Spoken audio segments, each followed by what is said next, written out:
Everybody, take your seats, please. Again, my name is John Sauer. I'm the Senior Technical Advisor at PSI, and I'm also your Master of Ceremonies today. We're going to get started in just a minute. Just a reminder that for this afternoon session that there's going to be no question and answers, so please, save your conversations for the coffee breaks for this evening when we all gather. Also, Arne wanted me to remind you that the microphones in the room are very sensitive. So even for people in the back, if you're talking, people online can probably hear exactly what you're saying. So just bear that in mind as we have the conversations. It's recorded. And we will be recording this session today. So very excited. And with that, I think I'm ready to get started. With that, I'm gonna introduce. I think I know Angelica Broman, and you're up, Angelica. Please, thank you. Thank you, everyone. So my name is Angelica, and I come from the European Commission in Brussels, where I work as the human rights-based approach expert. Human rights is a lot of issues, but for me, it's very much, now I think the mic disappeared, but you can still hear me. Yeah, but the offline people can't hear you. They can't hear so me. You tell us an anecdote about yourself. And for me, menstrual health is very important because if there isn't affordable, sustainable menstrual products available, we impeach the human rights of many girls and women who can't access education, who can't go to jobs, etc. And it's been an area which is very taboo to speak about, menstruation, period, but it's a power issue. It's an issue of money, it's an issue of exclusion, it's an issue we need to discuss more and research more about.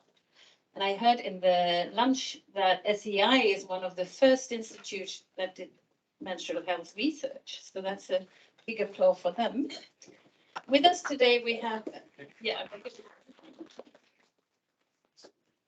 we have some fantastic women who have dedicated and worked a lot around menstrual hygiene. And we want to hear from them what have been their experience, best practices, and get some good motivation to continue this work. And I have Fatma from Albania, who's an influencer, and she had a program in Albania. And unfortunately, I haven't seen it yet, but we will see a movie here. Mm-hmm. And it's a rather small country with about 3 million people, and over 1.5 million of the population have actually seen the campaign that you headed. Yes. So I'm going to give you the mic, and I think someone is also going to put the video on. Well, thank you. Thank you. Thank you for the invite. I'm really excited to be here.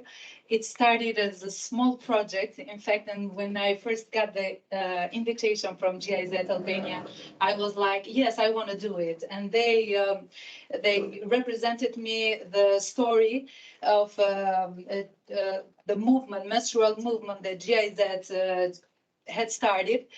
It started in Nepal, and we were next. And I wanted to make some changes, and I was really lucky to work with people like Arne, Jan, and Dirk, who accepted what I wanted to do in Albania. I wanted to make it more local, to make it more reachable for everything, for the way we look at periods, how people see this topic and the taboo and everything.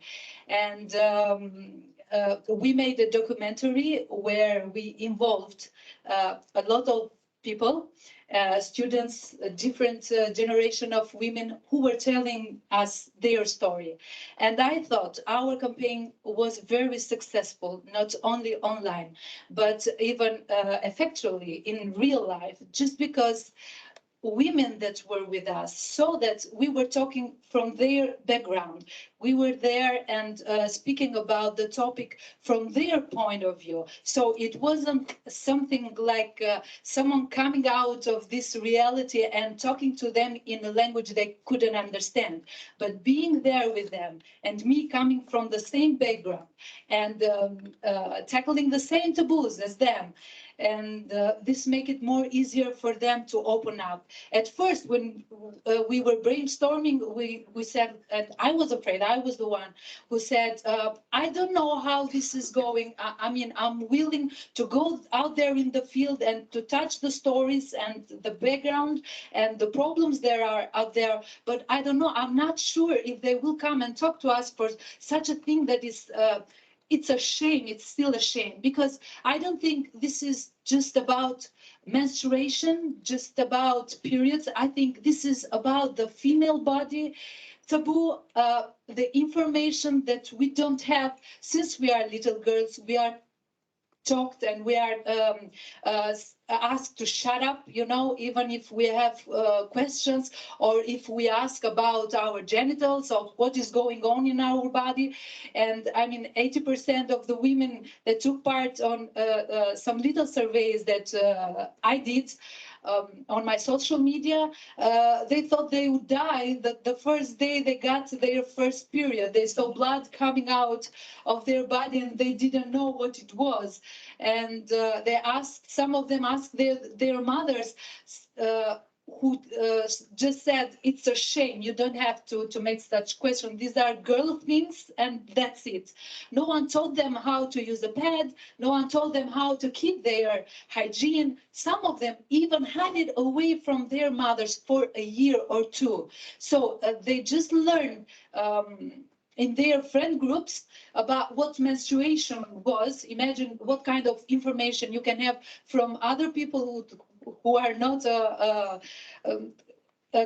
well-trusted source, who tell you things, and everyone tells you something different, and you have to put together all this information and to create your own beliefs about the menstruations.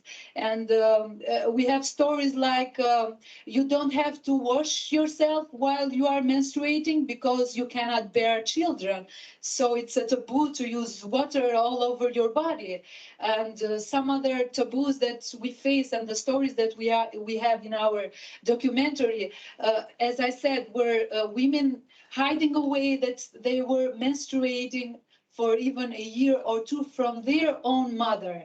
And we have this story, and I'm very proud that we have a 3-generation story. So it's the grandmother, the mother, and the niece talking about the first experience they had with their menstruation. And you can see how the blame and the shame goes from generation to generation, just because we don't have the right information. And what I want to do with our project is to show women, to show to little girls that there is nothing to be ashamed of our body. It's such a natural thing. It's just like walking and breathing. It's biology at the end of the day.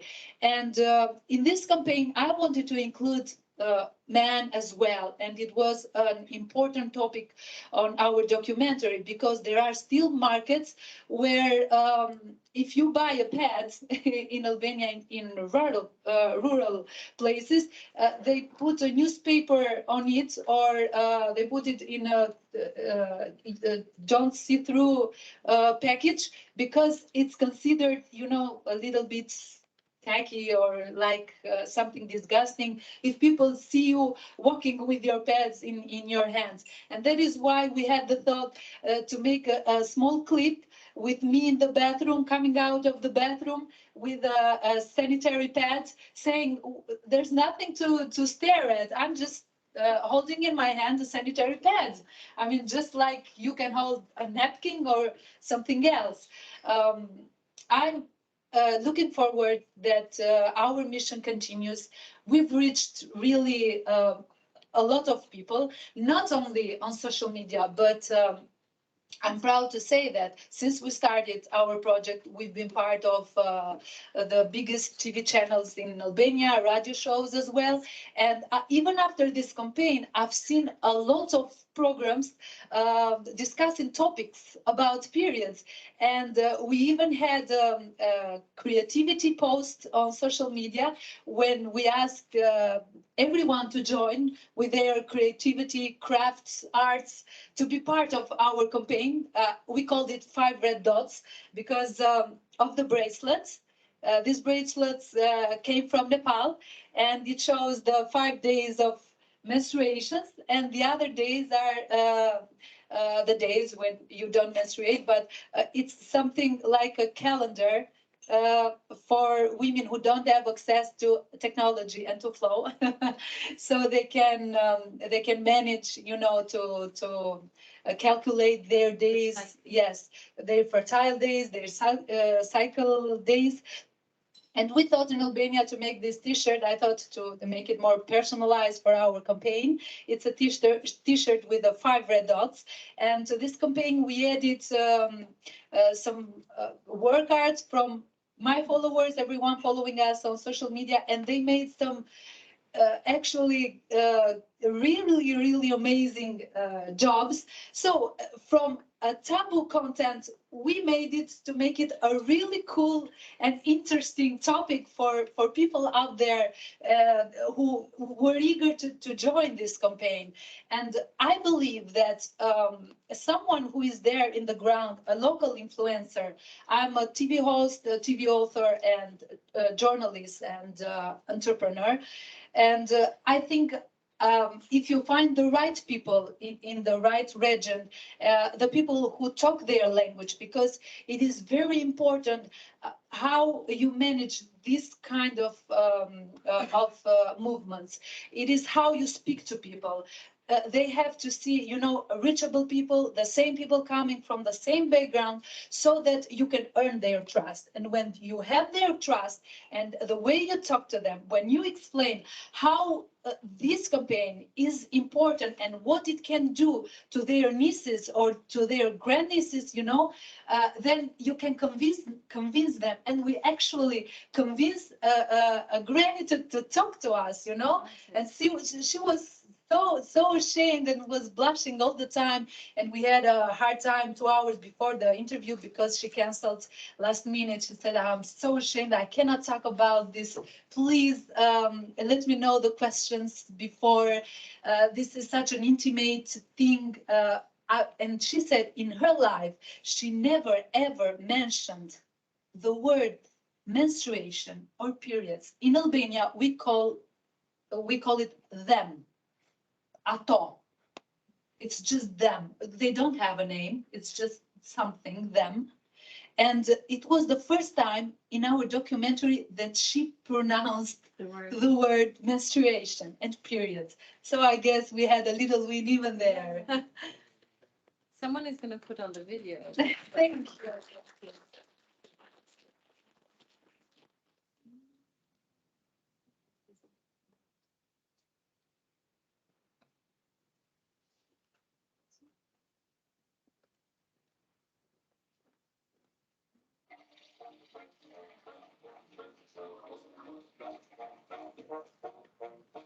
Më fal, çfarë ka për të parë këtu? Ti je një vajzë normale në një tualet me ca peceta higjienike në duar. Jo, unë nuk i mbështjell pecetat e mia higjienike.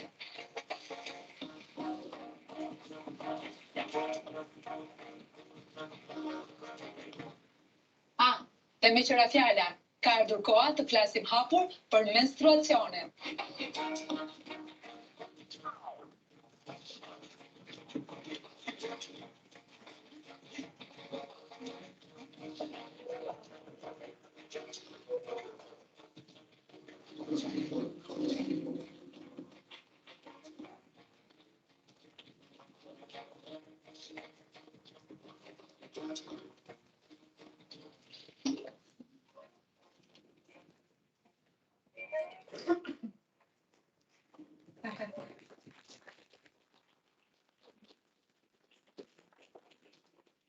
We've been changing some things around, and as you have seen at the end, the logo of Tirana Film Festival, it was the first year that this topic and films about this topic were included at this prestigious film festival, and we were honored to make it happen.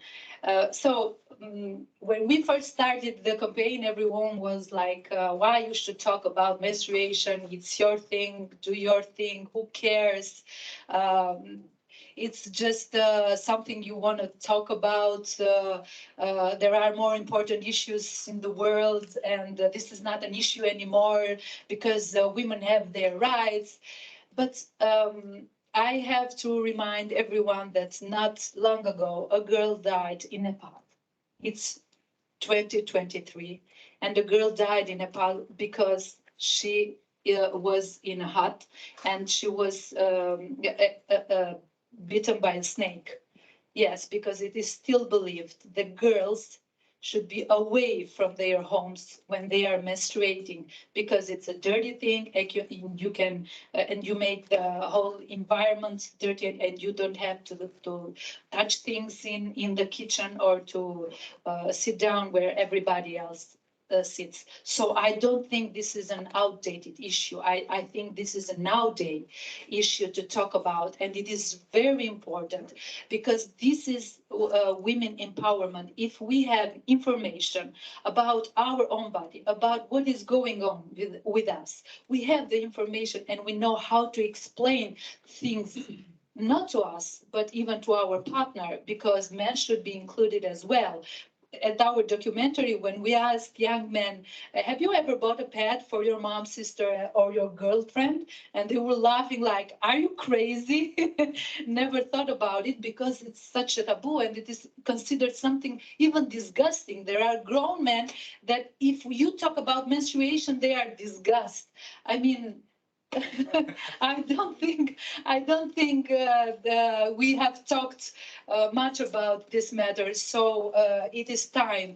That's why I wanted, our slogan to be "Let's talk." Period, meaning like period and period like affirmation. Yes, because now it's time. Thank you, everyone.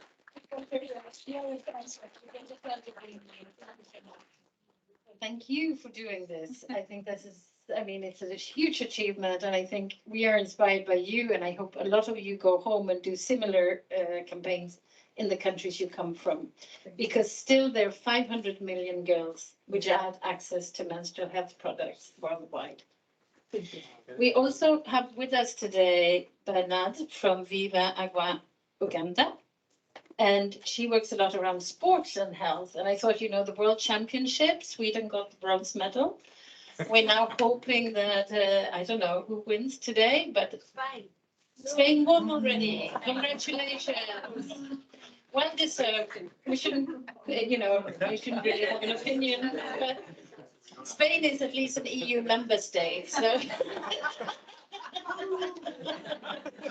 So I take that from her own even.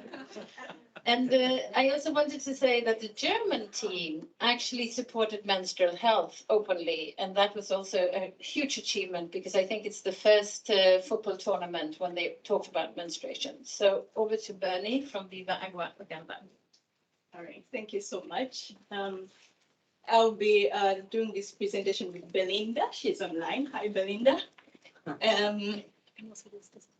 Thank you. Yeah.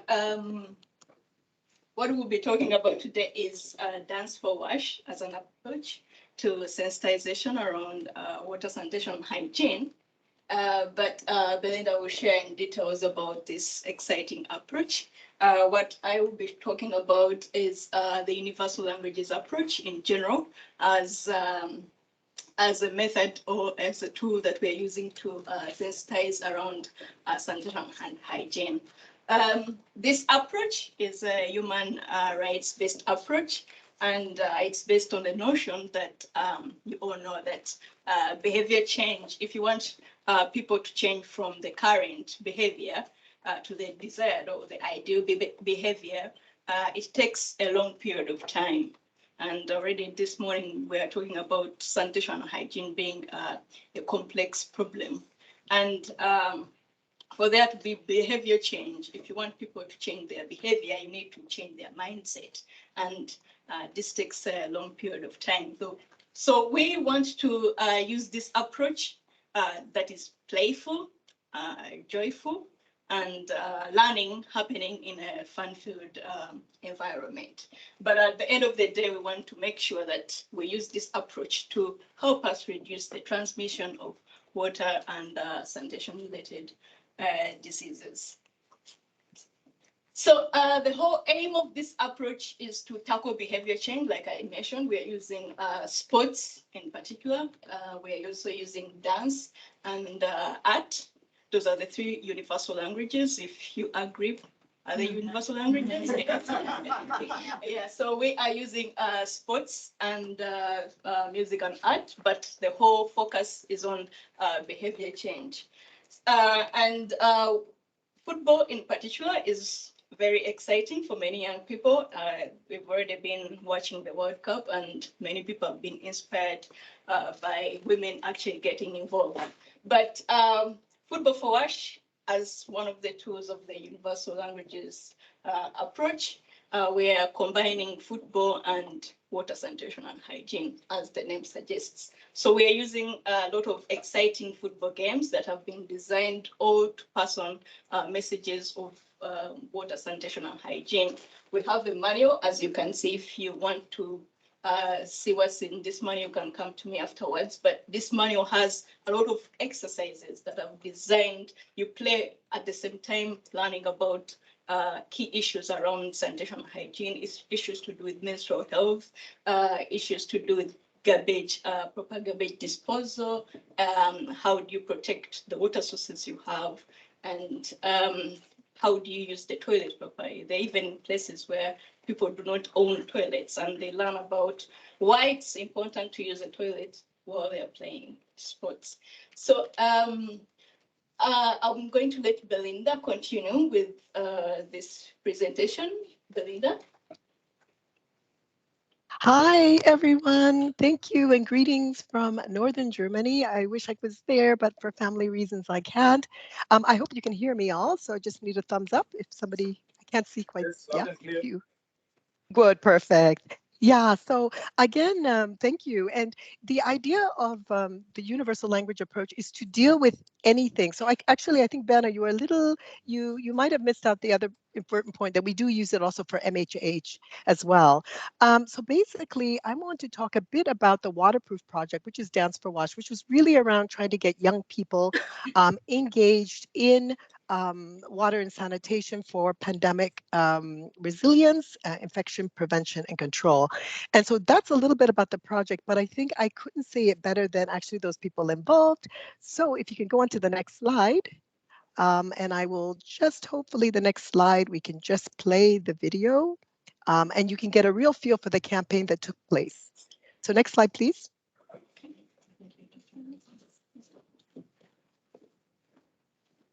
And just give it a press. Hey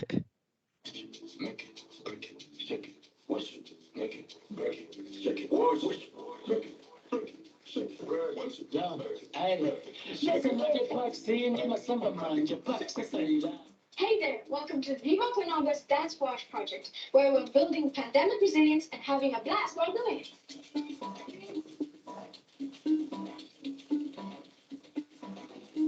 Our mission is to make sure everyone, and especially kids like me, have clean water and are practicing good hygiene.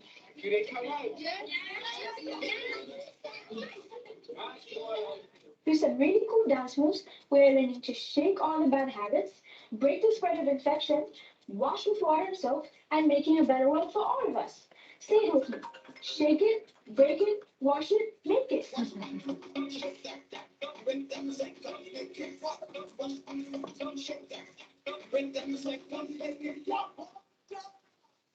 We're dancing with kids in South Africa, Rwanda, Malawi, Gambia, Tanzania, and Uganda. We want everyone to know how important it is to wash our hands and keep clean. Shake it, wash it, break it, make it. And guess what? We're also making art. We paint big, colorful pictures on walls that show everyone how important it is to wash our hands. These pictures are like superheroes, fighting off germs and keeping us safe. Over the past 5 months, Dance Wash has brought joy and knowledge to countless lives. The project has worked with 10 dance crews and has worked with over 25 influencers and organizations. We have also reached 1.2 million young people with our Wash pandemic resilience messaging. That's so exciting. Shake it, make it, wash it, All around the world, Africa can melt. Wash it, and them and that when you want to pick it. And them more than pick it, drop it. Check it, regulation. Baby, God, baby. Wash it, and let me wash. Wash it, and let me wash. What a sitting number, banana we drilling it. Mijthab Kibera, we breaking it, sipping it. Just a dog and dripping it. I imagine to the moon. This project is a big part of Viva Conaga's plan to help inspire and activate as many kids as possible to live a healthy life and to make sure everyone knows how to take care of themselves. They're using their big network of friends to help us spread the word as well. My name is Sadi. So I feel like most of the people in our culture, we all relate to dancing, whether we're happy, whether we're sad. We use dance to express any feeling that we have. So I feel like it is the best way to communicate.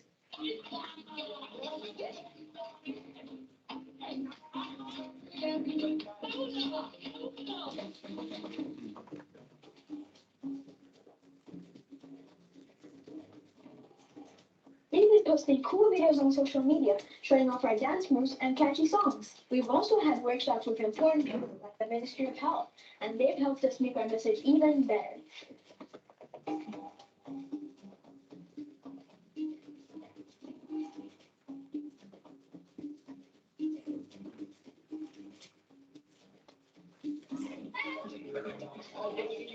As you can see, we're outside Spring Street, and we're here for the Dance for Wash competition.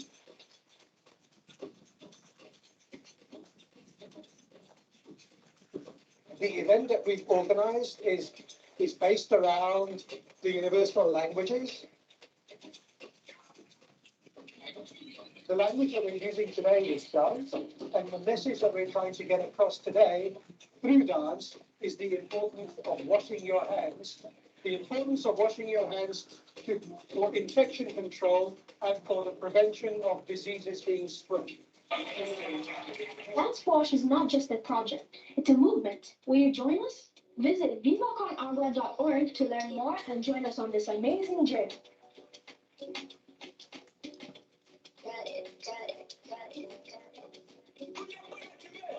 I just wash my hands, I'm clean if you know what I mean. If you know what I mean, oh, send it cautious when some come and I don't know where you've been. I don't know where you've been. You shake it, break it, keep it balance.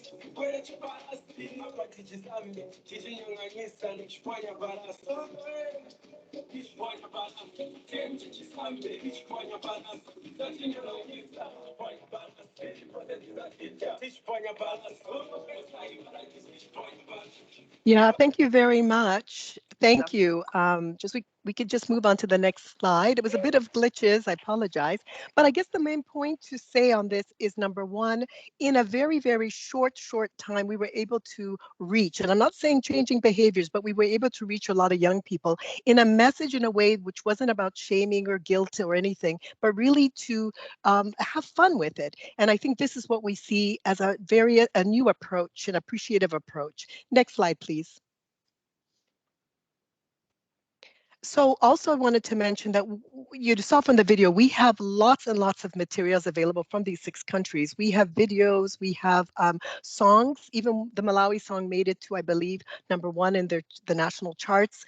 We have all kinds of materials. So if you're working in those countries, including even Kenya, you please feel free to contact us, use the materials. They were fun, they're engaging, and yeah, so it's available for everybody. Next slide, please. And yeah, so I just also wanted to explain that again, starting from where people can engage, people can internalize an issue, and in a dignified manner is very important. It's part of our overall WASH systems approach, and we see UL4BC as part of creating, mobilizing people towards issues. So it's a very much, and that can bring an upstream advocacy. So that's very much linked to our wider approach of water as a human right. When we can, everybody can engage it, whether you play football, whether you dance, you sing, or you do art, or whatever way. Whenever we can engage it, it becomes ours, and then we can be part of the story, and we can also be part of the solution. Next slide, please, and thank you very much. I think that's it. That's it. Thank you.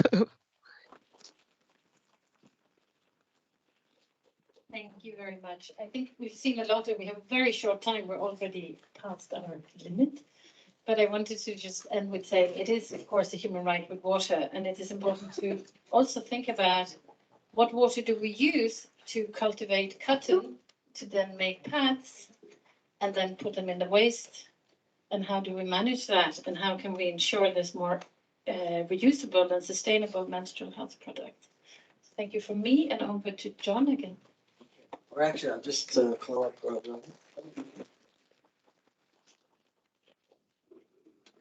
Thank you. Hi everyone, I'm Rooney again, part of GSC. I'm going to moderate on the session, or a theme on strengthening the sanitation workforce, advancing gender youth and social inclusion. You all agree with me, I think in last, Could you spell that site? This side? Is right Okay. behind you. Yeah. So is it okay? yeah, so we can see you. Thank you. So you all agree with me that in last 2 decades, there are a lot of development towards, providing infrastructure, providing, a lot of facilities towards the sanitation. But I see that when it comes to, inclusion of workforce or capacity building of workforce has been really hard, right? So a lot of hard work is really required to bring in a lot of workforce who can actually do a good job in the sector. So now we have a few initiatives, a few presentations, which actually working towards bringing in this lot of workforce. So we'll, before we start with the presentation, there is a small 5 minutes setting presentation from our Chaiwe. So she is from South Africa. She is moderating our forum. So I'll request Chaiwe to present. We are ready? Yes, can you hear me? Yeah. Great. Yeah, so my name is Chaiwe Sanderse, and just a small correction there, Rohini. I'm from Zambia, which is in Southern Africa, but that's fine. So I'm glad to be here. I would love to give a very quick shout out to Viva con Agua and the Dance for Wash campaign. I was actively involved in that, content creation and coordination, and it was amazing. I had a good time. So great stuff there. Yeah, perfect. That said, we're looking at strengthening the sanitation workforce, and I'm representing SuSanA from a co-coordinator of point of view. I co-coordinate the Africa chapter alongside a colleague, Serene, but also I'm a forum moderator of the SuSanA Forum. You must be familiar with it. We'll get into the forum a little bit later. And my job here is simple. We're basically looking at how SuSanA is supporting the gender discussion, the gender conversation. I think that's a growing conversation. There's been certain outputs that we have looked at, or certain challenges that we've looked at that we want to address as SuSanA, but not alone, because we're a network of all of you. I think a lot of the people in the room, virtually as well as physically, are members of SuSanA. So we do things together with partners. And we are looking at this topic from a point of view of what sort of solutions can we offer in terms of gender equality, youth participation, and inclusion, because we realize that the sector has a lot of women participating, a lot of women professionals. We've got young people, but they're left behind. And we know that because the numbers say so. We have over 14,000 members on SuSanA, in the SuSanA network. And the participation is mainly from men.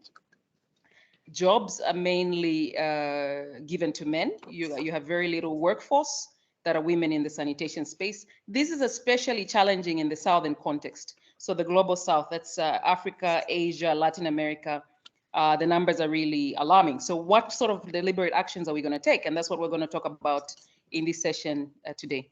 So one of the things that we are really trying to build collaboration on and build a project on actually is in the advancement of the representation of women. And that is indigenous people as well as young people in WASH, with a focus on sanitation, obviously. And we are looking at doing that by providing visibility and a platform to be heard through building connections to various sector network groups and chapters, We want to be able to see women participate more in networks like SuSanA, but we know there's representation in different networks as well that we want to see women's participation enhanced. And then supporting them in visibility, enhancing visibility.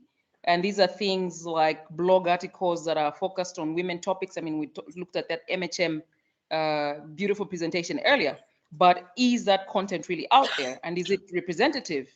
So how much more can we share and how can we enhance that sharing? We're looking at improving the online presence of women networks. I'm glad to say that the image that you see there is the newly elected executive of the African Women in Sanitation Professional Network in Zambia. And these are the women that are driving the women agenda in Zambia, but they're not the only ones.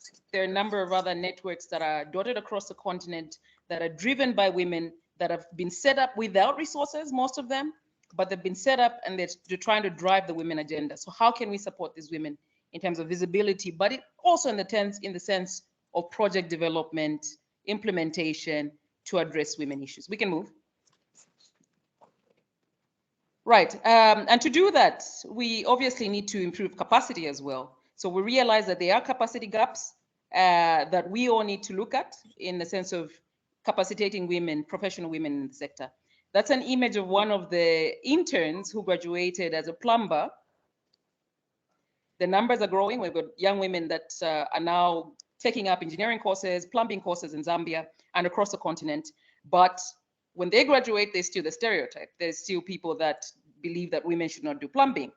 Women are probably not strong enough. So how do we prepare them for that? How do we prepare women or young girls for a sector that is not very accepting of them, that is not very accommodating, that is going to be stressful to navigate initially?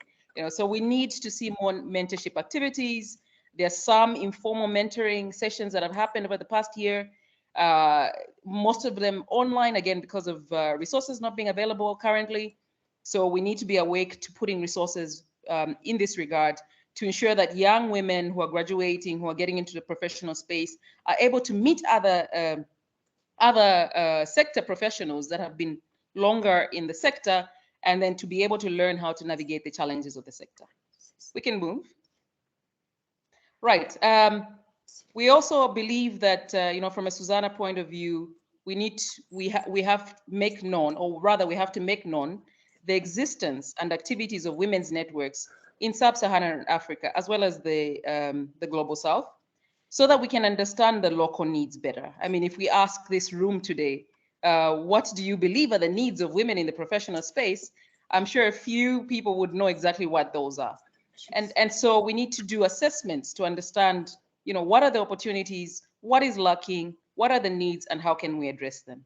And so we are looking at activities such as desk assessments, in-country dive into the understanding of what the needs are, what are the strengths, and how can we strengthen women capacities, and then the results as well. What have we seen in different regions that other regions can learn from? So this is, in a nutshell, how we perceive activities around women participation. Lastly, enable meaningful representation of women in regional and global events, political processes, such as UN conferences, the Stockholm World Water Week. I hope we're taking numbers while we're there. What is the representation like? Have we covered everybody? Is there enough representation from the Global South? Is there enough representing of young people, of women in general? So we intend to explore activities such as development of committees under the leadership of SuSanA and other women's networks to ensure fair processes by distribution funds to members of SuSanA and women's networks so that they have the abilities. I mean, the interest is there, the capacities are there, they need to be enhanced, but there is need to really pay more attention and give this focus area the attention it deserves. That said, that's another beautiful photo. Okay, we're moving fast. Sorry, I've got 5 minutes, I understand. Right, strengthening small-scale female water sanitation entrepreneurs and enhancing expertise. I think this is also one that really came out very strongly in our initial assessment. We realized that opportunities are not always available. I mean, we're talking about opportunities, but maybe they're just not there. So how do we create them? And in the Global South, one of the biggest gaps is service provision.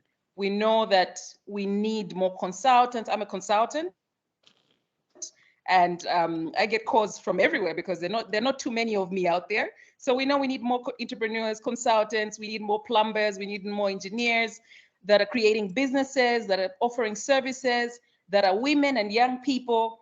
And so that's a niche. You know, we're talking about local interventions. We're talking about taking charge of our own challenges and really taking action as Global South people. And we want to be the ones in the driving force. Yeah. And some of the solutions really mean us taking our own initiative and creating our own solutions through entrepreneurship, through service provision, through enhancement of expertise. And so we need to take action to be able to ensure that we get there.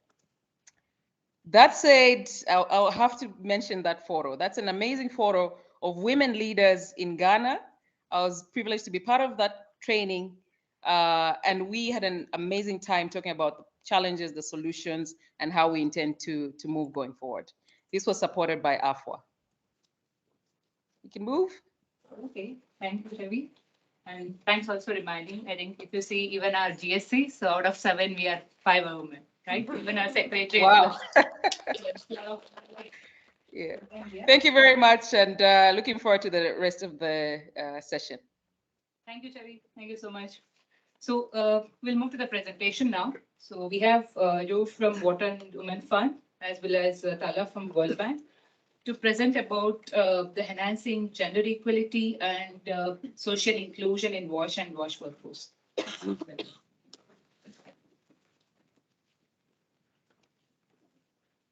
right.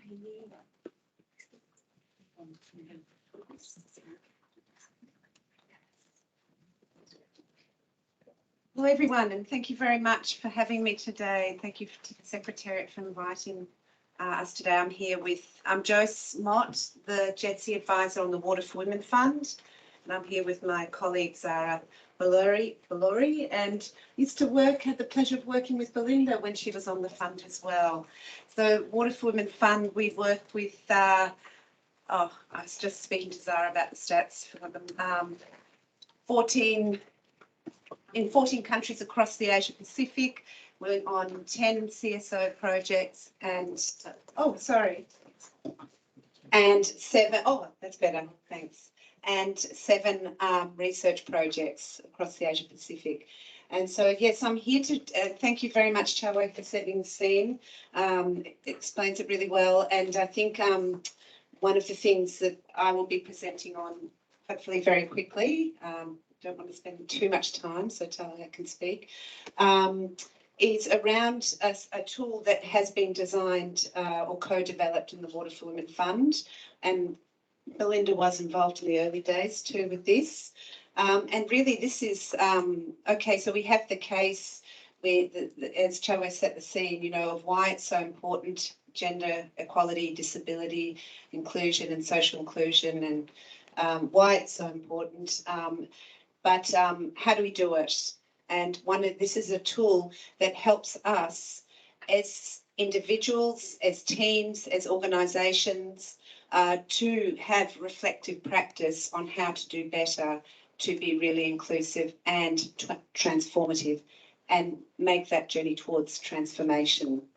So this is a tool that, as I said, was co-developed by Water for Women, and these are the partners that were very much involved in co-developing it and trialling it and using it with their organisations and of course with other partner organisations. So we have the International Water Management Institute in Nepal, S&V Nepal and Bhutan, the Centre for Advocacy and Research India, World Vision Bangladesh and World Vision PNG were very much involved in this. And so as a result, we have a whole cohort of facilitators who use this tool now and facilitate it with other organisations.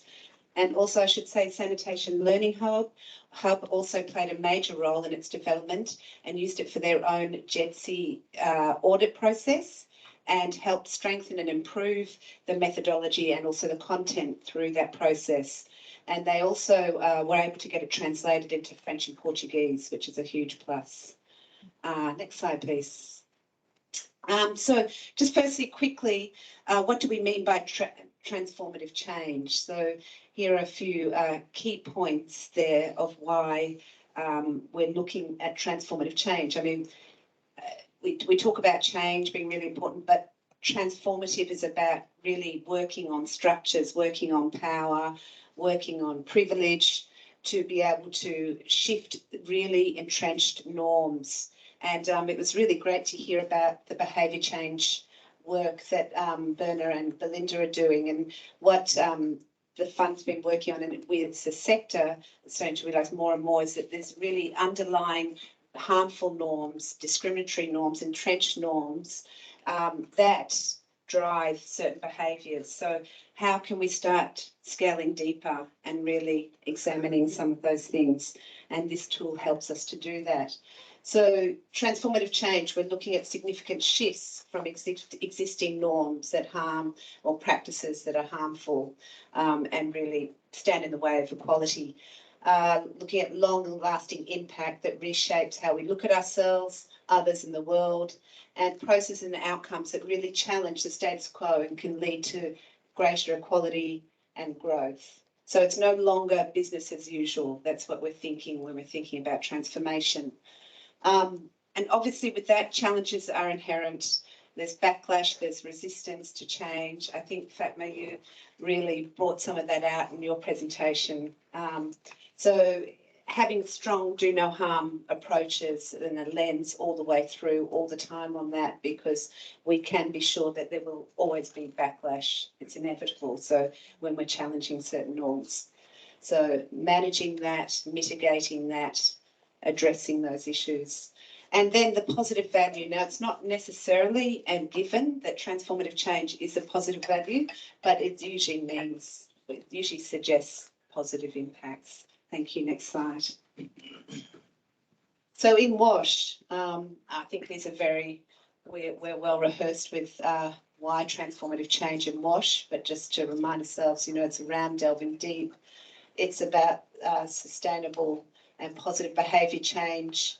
And really inequality goes to the heart of everything, you know, in terms of access, participation, resilience, sustainability. And particularly now when we're looking at climate resilience, we're looking at new ways of working for climate resilient solutions. So we really need everyone at the table. And to do that, it's about creating new partnerships and new leadership. Integrating a Gen Z transformative lens in programs and organisations, we know this, it leads to better outcomes in water and WASH, and it's critical to achieving the SDG targets. Thanks. Slide, please.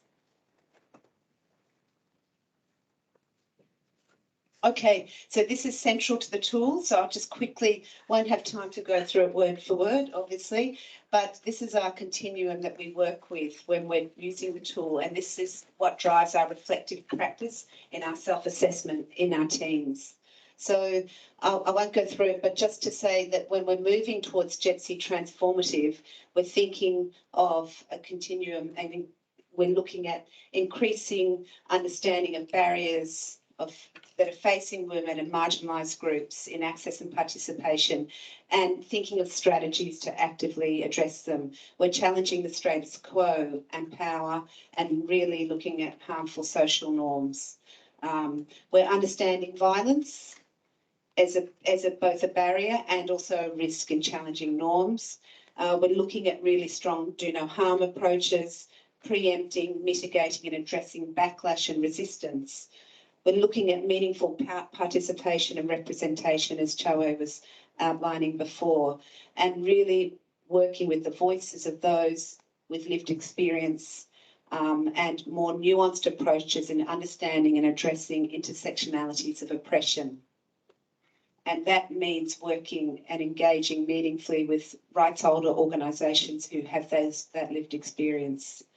Most of all, and the foundation of it, it's understanding that transformation starts with ourselves. Next slide, please. Let's see.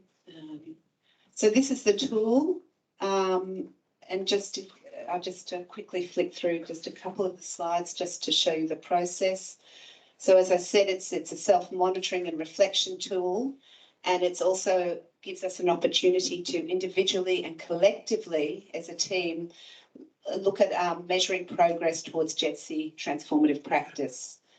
And that's the process at a glance. It's a 3-step process. You can either do it online, virtually, or in person through a series of workshops. It deals with 5 domains of change. About system strengthening, leave no one behind, transformative change. So that's the kind of through and beyond WASH in terms of advancing gender equality and social equality, knowledge and learning, and then looking at our own organisations, our own culture and practice. Yep, okay, and time's up. So I'll just take you to the QR code next, if you want to be able to access it. And I'll just quickly take this opportunity, is there another slide? So we have, if anyone wants to learn more about it, we have a training session tomorrow afternoon, 4 to 5:30, and it's also looking at 2 other tools from Water for Women partners around the gender equality measurement tool and also the qualitative methods qual kit. And we're also having a booth session on Wednesday at lunch. Oh no, morning tea. There we go. Yeah. That's it. Thank you very much.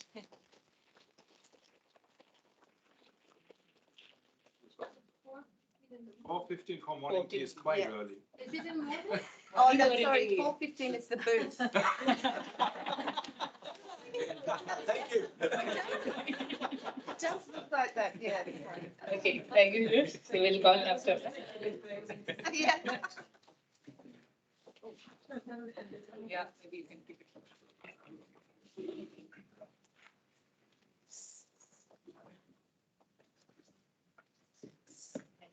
Okay, great. Hi, my name is Talajeh Livani, and I'm a social development specialist working at the World Bank. In the World Bank's actually water global practice. And I'm here with my colleague Ada Calderon, who is our knowledge management and communication specialist. Thank you so much for the invite. I wanted to, can you get the next slide, please? I wanted to tell you a bit about the Equal Agua platform, which is a platform that was established about 3 years ago. And the main objective of this platform is to support gender diversity in water sector institutions. And as we discussed before, this is to directly address the challenge of women's underrepresentation in the water and sanitation workforce. And as you can see here, it's not just about women being in the workforce, but there's an actual employment cycle. And at each level of the employment cycle, women are underrepresented. So the first issue is women even entering the water and sanitation workforce. The second is how are institutions recruiting? How are their recruitment policies to make sure that they're inclusive? The third is retention. Sometimes women enter the sector, but because of the difficulties and the challenges of the sector, they just exit. And advancement is when women are in the sector, what are their opportunities? Do they have equal opportunity to sort of advance to managerial positions within their organizations? Next slide, please. So the Equal Agua platform is built around 3 pillars. The first is data collection and benchmarking. And this is because if we don't have data, we don't even know what the problem is. In addition to the data collection, it's about taking stock of what are the effective approaches to use to get more women within these types of jobs. In addition to that, we support operations and country engagements. So this is through this pillar is where we directly support World Bank projects and our client institutions, because the World Bank, through our water projects, we work with utilities directly. So this is where we go and sort of try to give them the Equal Agua resources and the tools to try to influence the agenda of having more women within those institutions. And then finally, the platform provides a space for our partners. We have about 20, and I will discuss that later. It provides a space for our partners, but also utilities and other stakeholders to share knowledge, learn about sort of effective approaches for inclusion, and just basically learn from each other from the process. Next slide, please. So you may wonder, what are the exact tools that we use, or what are the exact resources that we have to achieve everything that I discussed? Two examples of those are our Equal Aqua HR survey and our scorecards. The way that it works is that a water and sanitation, let's say utilities, sends us, we send this survey to them. It's a very short survey, it's 3-4 pages. And they fill this survey out and they send it to us, and we give them a confidential scorecard, which tells them how their institution is performing compared to other institutions, first in their country, in their region, and also globally. And this survey, what it collects, the kind of information that it collects is first very basic employment data. So how many women are in the institutions versus men, and also what kind of jobs do they have? Are they managers? Are they in technical positions?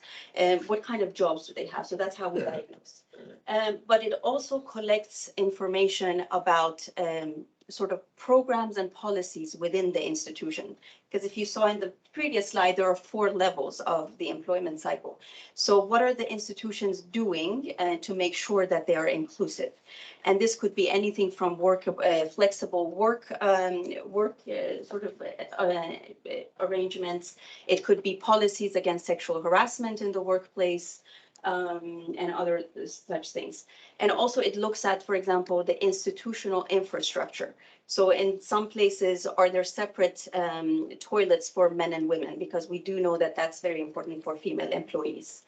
And, you know, so it sort of diagnoses everything. And then every institution can see how they compare to other institutions. Next slide, please.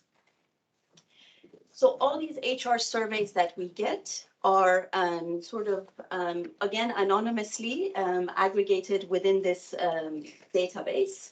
And currently, this is the largest global database on women in the workforce in the water sector. And as you can see, I mean, we have data is available in English, French, Spanish, and to mention, there are 160 institutions that have been benchmarked right now in this organization or in this database.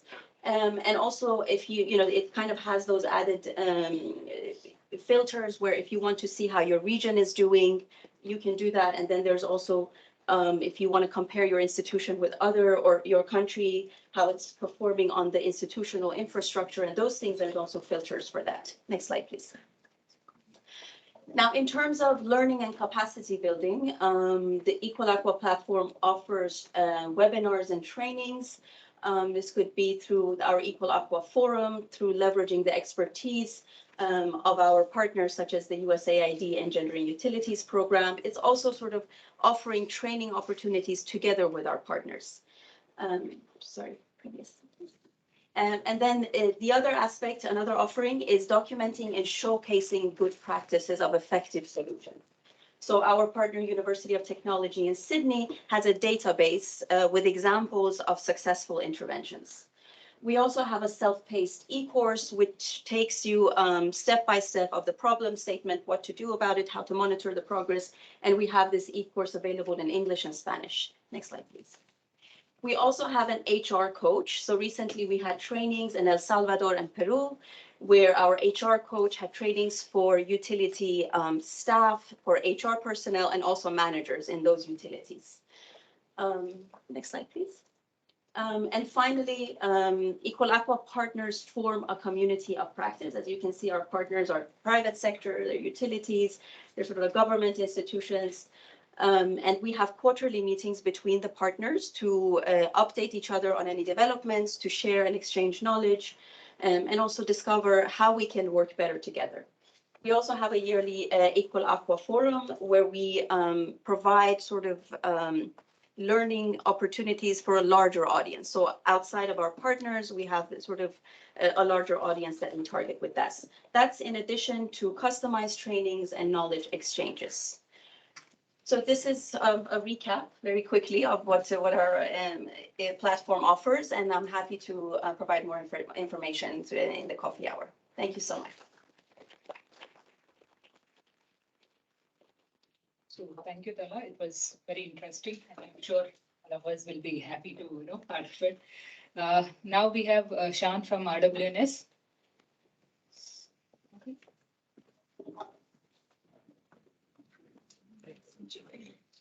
And I'll be very quick because I'm giving another presentation in 55 minutes at the conference centre. So, anyone know the quickest way to get there? I haven't been there yet. Anyway, so let's go.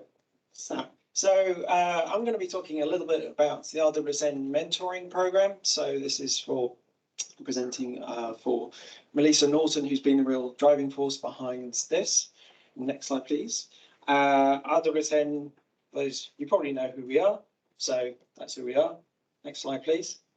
Okay. That's where we are. Next slide. That's who we are. Right, moving on. This is good, isn't it? Right. So, so the mentoring has been, we've been doing this for since 2019. So it's in its fourth year, and it was really an initiative where we got pushed by SDC to do something on youth, and it was just like, oh, youth, really? Oh, what can we do? So I came up with a youth strategy, and we developed a bit of an online community. But then we hit on this idea. Actually, it wasn't my idea, or it was her name's just disappeared. Esther. Yes, Esther, who's at UNICEF. So her idea was, let's do a mentoring program. So we developed this mentoring program, and it's really taken off. It's been extremely popular. So we've had over nearly 1,400 mentors and mentees, and initially focusing on young professionals, but we're now expanding it to women of all ages and those that are from the global south. Next, please. So to begin with, we, Melissa did the matching manually. So we had an open call for people who want to do mentors or mentees or both. And they sent us forms, and then she went through and read everything and did a spreadsheet and matched everyone up. And as you can imagine, that was a bit of an epic undertaking. So we looked around, and she found a platform called Pushvar, which is dedicated, it's like a social media platform, but it's dedicated for mentoring. So next, please. Though it isn't cheap. You saw on the figures there, it's like £300 plus £2 per person per month. So the costs stack up, but when you think of the staff time of trying to do that manual facilitation, it kind of makes sense. So what the platform allows us to do is for mentors and mentees to find each other, to connect with each other, to see if they've got anything in common, and then to set goals, and to and in the background, Melissa and Rena can see how that's going. Are people finding each other? Are they actively mentoring each other? So at the moment, for example, I'm mentoring 2 PhD students, which is really great. They're kind of coming to the end of their PhDs and thinking about their careers ahead. But just to make it clear that although as on the admin side, we can track the activity in terms of who's active and inactive, and we can't see anything in terms of what's put there in terms of agreed goals, and all that kind of side of it is confidential. Next, please. And there is a mentoring agreement that is done between the mentor and the mentee. Sometimes partially for protection purposes as well, just to ensure that there's no. Early on we had a slightly iffy situation that needed to be sorted out. Well, that's fine.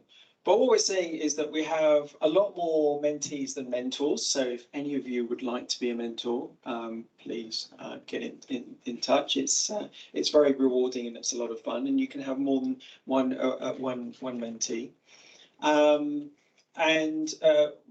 The number of active participants this year, we've taken a more active approach in seeing who's really using the platform, and if people, because we were oversubscribed, because we're kind of limited by cost, then those that aren't active, we kind of park and then invite those on the waiting list to join.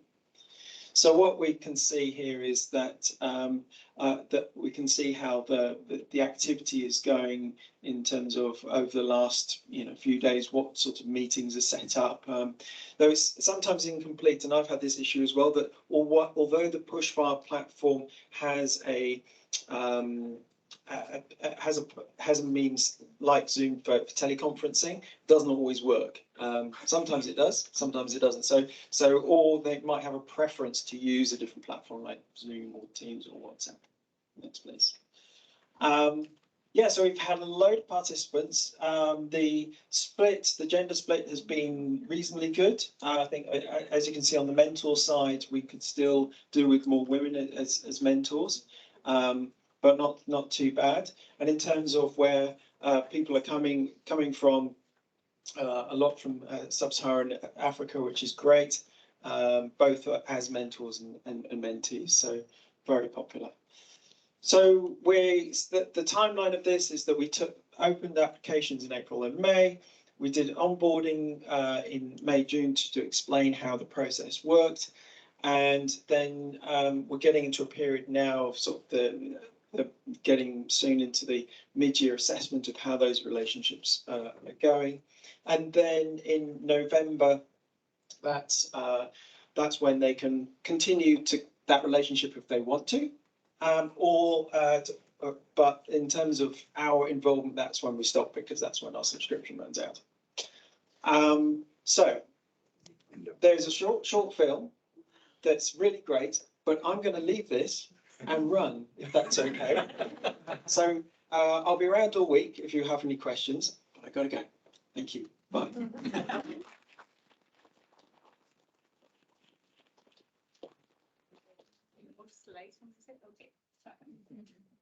Okay, thank you. Now we have a last presentation in the theme, but not the least. It's on IWA water professionals. I welcome Manny. Hi, yeah, put the time. I'll just move here just to shake a little bit. I was sitting for a long time, sorry, but I need to stretch my legs. I hope everyone is well.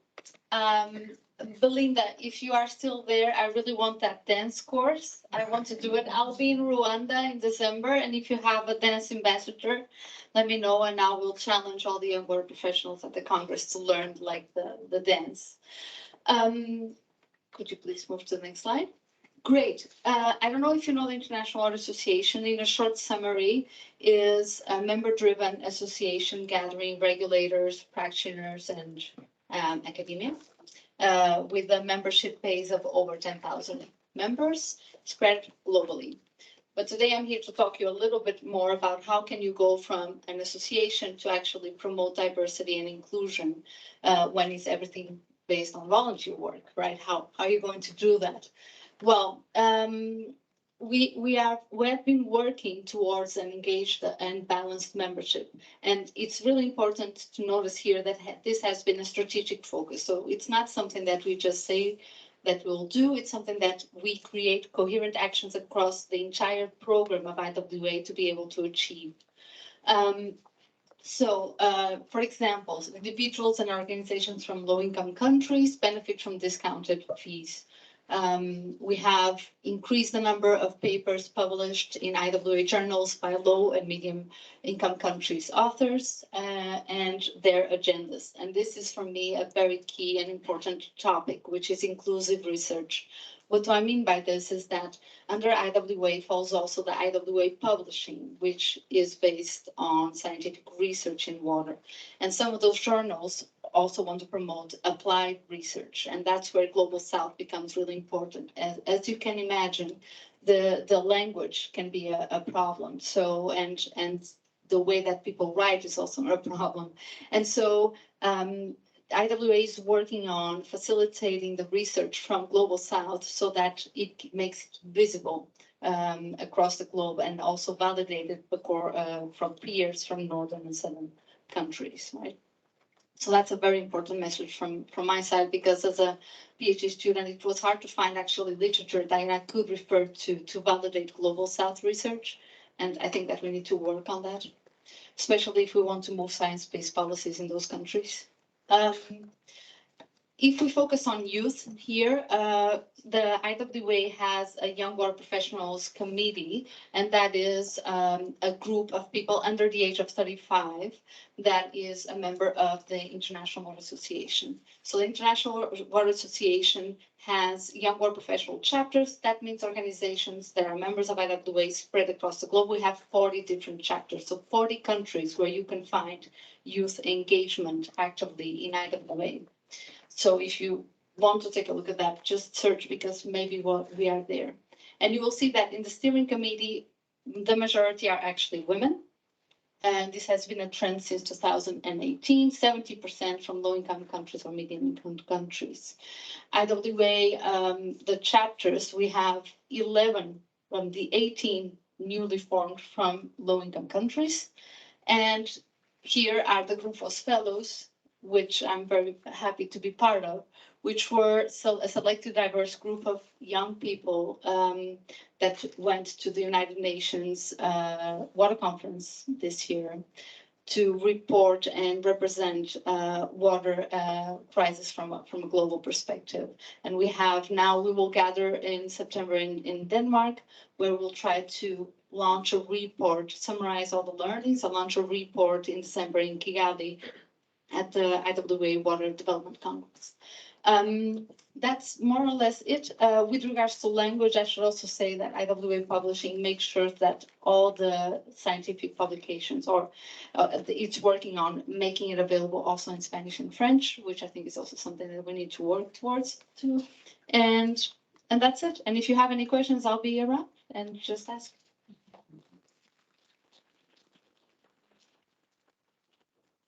Thank you, Anna. I think we are done with this theme. And I'm pretty sure, like a lot of this presentation that we saw, there is a lot of movement is happening towards inclusion. So thank you once again. I'm back to Martin. And Dorothee, I think you are moderating the next session. Thank you, Remi. Thank you, John. Okay. It's the last session before coffee break. If you need the coffee in between, you can also sneak out. But I think it's a. Did you put my slides there? Yeah, yes. No. I just sent you. Anyhow, no problem. Don't worry. Don't worry. So this session, so it's actually about the sanitation and climate and greenhouse gas emissions. And no, it's not. Okay. So it's about sanitation and climate, and there is actually a sanitation, climate, and emissions working group since the beginning of SuSanA, so since 2009, and it's still a topic. And the question is always, are working groups active or not? But if I link to what we've been talking about in the past days and also this morning, and we discussed after your input already, Kate, this morning, so how can we use SuSanA to actually help accelerate something happening? And I would say my conclusion is that this working group have a great potential as an incubator of ideas, incubator of messages. And I think that's great that we have 4 presentations now for this topic that we can discuss together. And we start with Prit, that is going to talk about the idea of a greenhouse gas visualisation tool, if he's with us. No? So I'm in the soul. You shouldn't have suggested to have a coffee. Yeah, I think he's been there before. It's your show. Oh, sorry about that.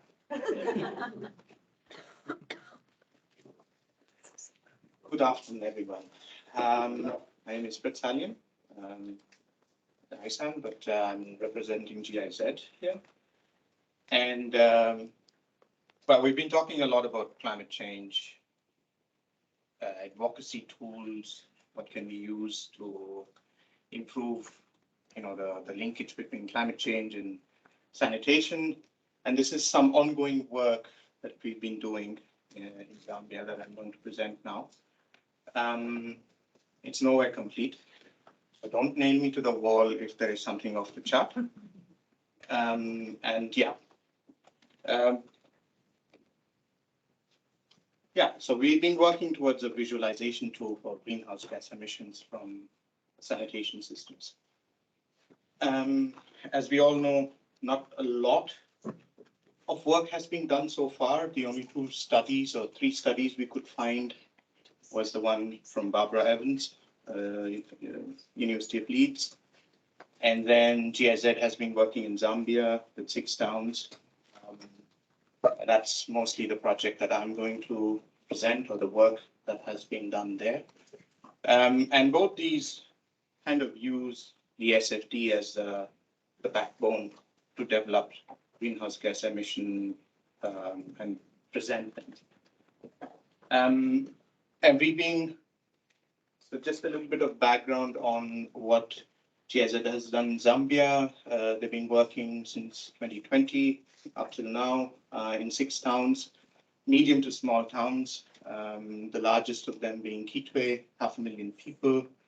And this is more or less the SFD that has been generated by Opa Infra and Border, that were the consultants who developed this SFD. What we then took this and wanted to show it to the cities, the beneficiaries themselves, and we ran into some issues. It was really hard for them to understand why there's so much emissions coming from on-site sanitation systems and not so much from the wastewater treatment plant. So the whole idea of how this is being calculated was not so easily portrayed in that snapshot picture. And again, we know, it's complex, the estimations are complex, and what the SFD with the emissions shows a very simplistic assumption. And this should be avoided at all costs, because the way you look at it now, it's very simple. On-site sanitation systems produce more greenhouse gas emissions than, say, sewage systems. So it's very easy to demonize on-site sanitation system and say, okay, let's get the whole city sewered and we'll solve that issue. But it's not that simple, and that should be avoided. But presenting it is, of course, a challenge. How do we do that? And the second one is, when they say how much greenhouse gas emissions comes, it's again very difficult to grasp in terms of perspective to a tangible object. What does 20,000 tons of CO2 emissions per year mean? How much is it? So we started looking into different sectors and how they use advocacy tools. So we looked at the agriculture sector, for example. Now this is from carbon visuals. They show very clearly in terms of dimensions the perspective of how much CO2 emissions come out from a farm in the UK. And then they show what the average farm looks like, what does the low carbon farm looks like. And of course, there are pros and cons when we use it for a sanitation system. Again, we lose the whole SFD kind of flowchart. Yeah, but at least it gives you some kind of perspective in terms of dimensions. This is again from the energy sector. A metric ton of CO2 is that cube out there, which is roughly around 8 meters by 8 meters by 8 meters. And it kind of presents you some dimensions of how much CO2 you're talking about when it per household per year. So we took inspirations from this, and it's still work in progress. We're still working on how to go ahead with this, and that's why we also wanted to pitch this idea here. And we came up with this. Now, this is for the town of Chaiwe, which I showed before. 500,000 people. The calculation that came out was 3.3 tons of CO2 per hour. So now, if you take the same dimensions, it's actually a 3-story block is a ton of CO2. And then you basically have three-story blocks of CO2 being emitted every hour. We couldn't even put it in perspective for 24 hours, for example, because it was just too large. Or a year, it was even bigger. So we had to do this per hour. Yeah. The other example, what we are looking at is, sorry. So again, we are still working on it. Is it too much information? Does it lose the entire SFD value? How to present it? But as I was speaking to Daniel, it's somehow more tangible for city authorities to understand what we're talking about when we look at carbon emissions from sanitation systems. So the other image that we are toying around with aggregated figures based on containment, emptying, transport. But yeah, from non-sewage, sewage sanitation, again, big question mark if how we're going to go about that. Right, my last slide. So as we said, SFD is a good tool for advocacy. It's well known. We have had that for a couple of years now. We work towards something like a climate SFD to use it as an advocacy tool to increase awareness amongst different stakeholders, and also to see what mitigation potentials can be created out of it. How, again, big question mark, how should we go around? Find that SFD is critical because the greenhouse gas estimations actually come up quite nicely across the sanitation chain. So it does form as a basis for all of this, but is there a better way of presenting it, for example? Who's working in this field? Can we collaborate? So it's a call for collaboration. If you have ideas, can we have a thematic discussion? Can we move this whole agenda ahead to see where we head towards in the future? Yeah, that's it. If you have any other questions, please let me know, or Alex. We are happy to take this discussion forward. Thank you. Thank you. You have to keep your questions for the break. Sorry, we have to move on. But I think it's a great example of these are ideas that we had in this group about the SFD. In the past 2 years, we have seen several publications also providing some evidence about greenhouse gas emissions related to climate. Now can we put it together? But the topic of climate never raised a good crisis. And I think there are other opportunities we can use for SuSanA, not only mitigation emissions, but also in terms of resilience and adaptations. And we're going to have 2 presentations. We don't have to stop in between. You can just go on by Kate Medlicott from WHO, which will talk about exactly a call to action for resilient sanitation, and how to incorporate resilience into global monitoring tools. Thank you.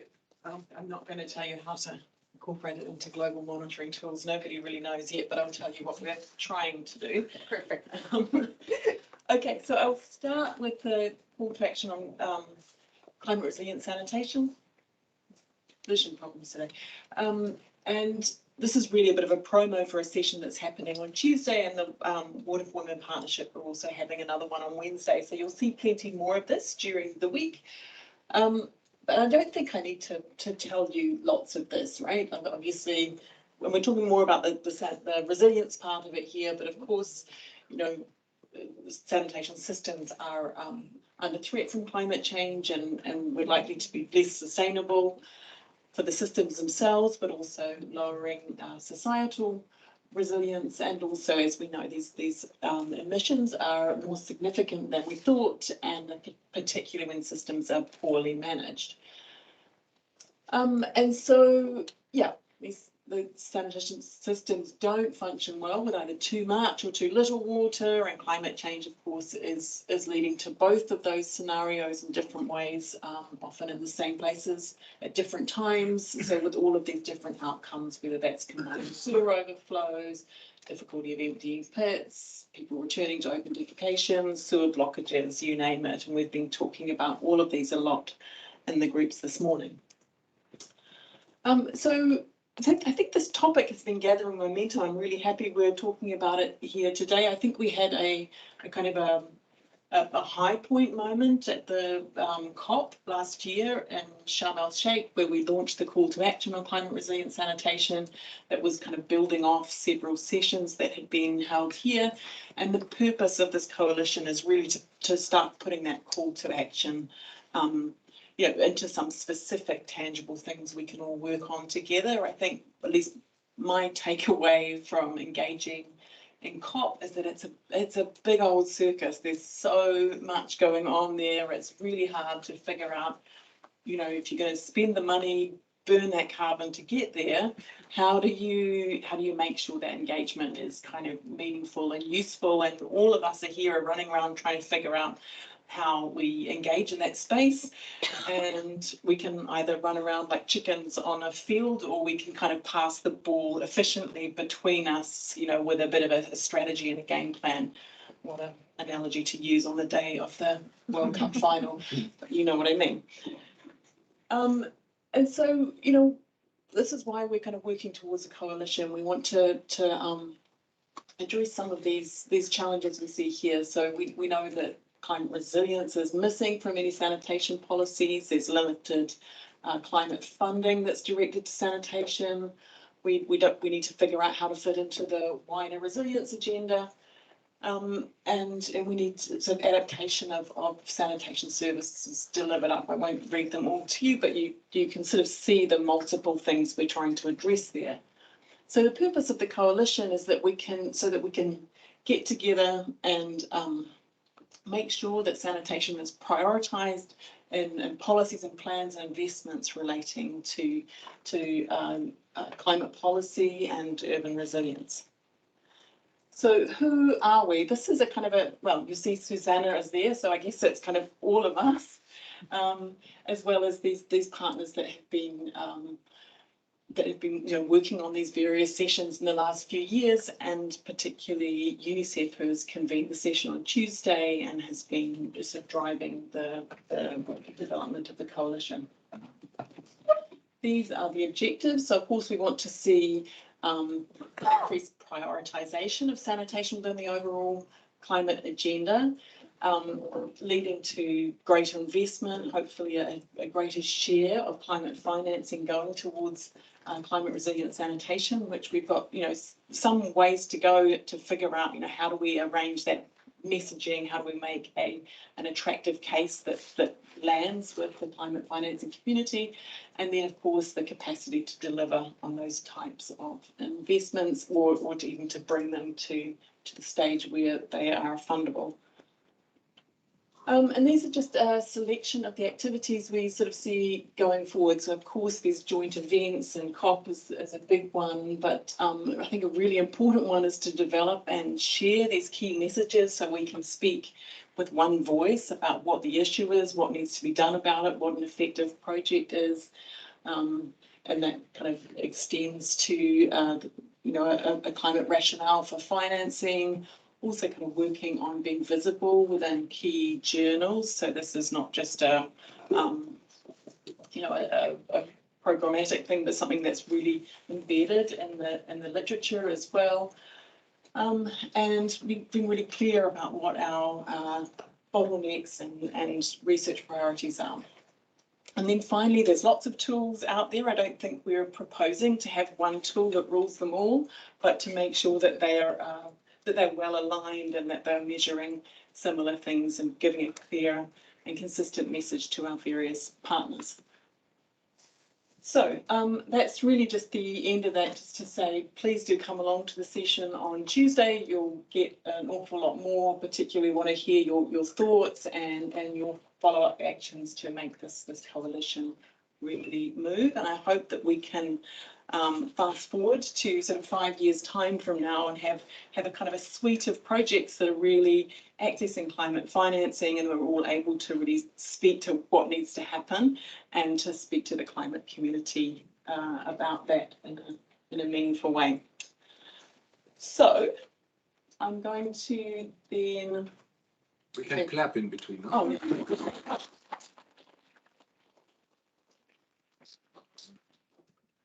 Okay, I'm going to transition now to really what's well, a little bit of my work and more of my colleagues who work on monitoring at WHO around tools and the global monitoring.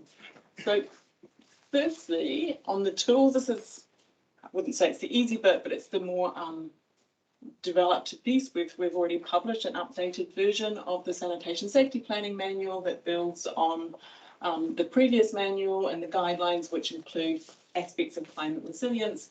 And essentially what it does is mainstream the identification of climate risks and the improvements associated with those throughout the SSP process. You can find all of the stuff on that on the SSP Learning Hub, and that's of course something that WHO is promoting, but it's also within the context of the wider call to action on climate resilient sanitation that I mentioned. Okay, then fast forwarding to the monitoring part, I think all of you would know fairly well there's a real desire from the JMP and the GLASS initiative to measure climate resilient sanitation, and that's been well and truly heard. The question is how to do that, and this is what we're kind of moving towards now. So and we're talking about global monitoring tools, so within the SDGs 6.1, 6.2 targets, and GLASS, which monitors the enabling environment. So I think what we're seeing is this is a really complex task, and I think the JMP and GLASS want to do a really high quality job of firstly understanding what it is and coming to consensus with the community about what it would mean really to manage these things. And there's a meeting tomorrow about that. But just to say, for starters, there isn't an existing agreed upon definition that we can start with. So that's something, a really fundamental underlying piece that needs to be worked on. And I think there's a lot of discussion around what are these domains that could reflect resilience. And we're talking about the technologies themselves, the way that they're managed, the environments that they're in, how climate, how risky are the environments they're in, or prone to some of the worst effects of climate change. And I think what's clear is the scope is likely to be bigger than what we kind of think of as normal WASH monitoring. So that would include things like maybe irrigation, water resource management, and such things. And I mean, it's really clear this hasn't been done systematically at the global level before. So we're really in some new territory, I think. So what's coming up? The JMP and GLASS are going to start on a rigorous systematic review of the indicators and frameworks, and then they want to adopt a two-pronged approach. One will be first to issue a request for proposals for research partners. I'll finish in that time. And then also to work with an expert group, but also making sure there's a wider consultation around that, which would include anybody who, well, first wants to respond to the RFP that will be open soon, and or to respond in the wider consultation. So yeah, that's the RFPs are going to be launched very soon, and you can kind of get involved by sharing what you currently have. I think that the JMP and GLASS are very open to that.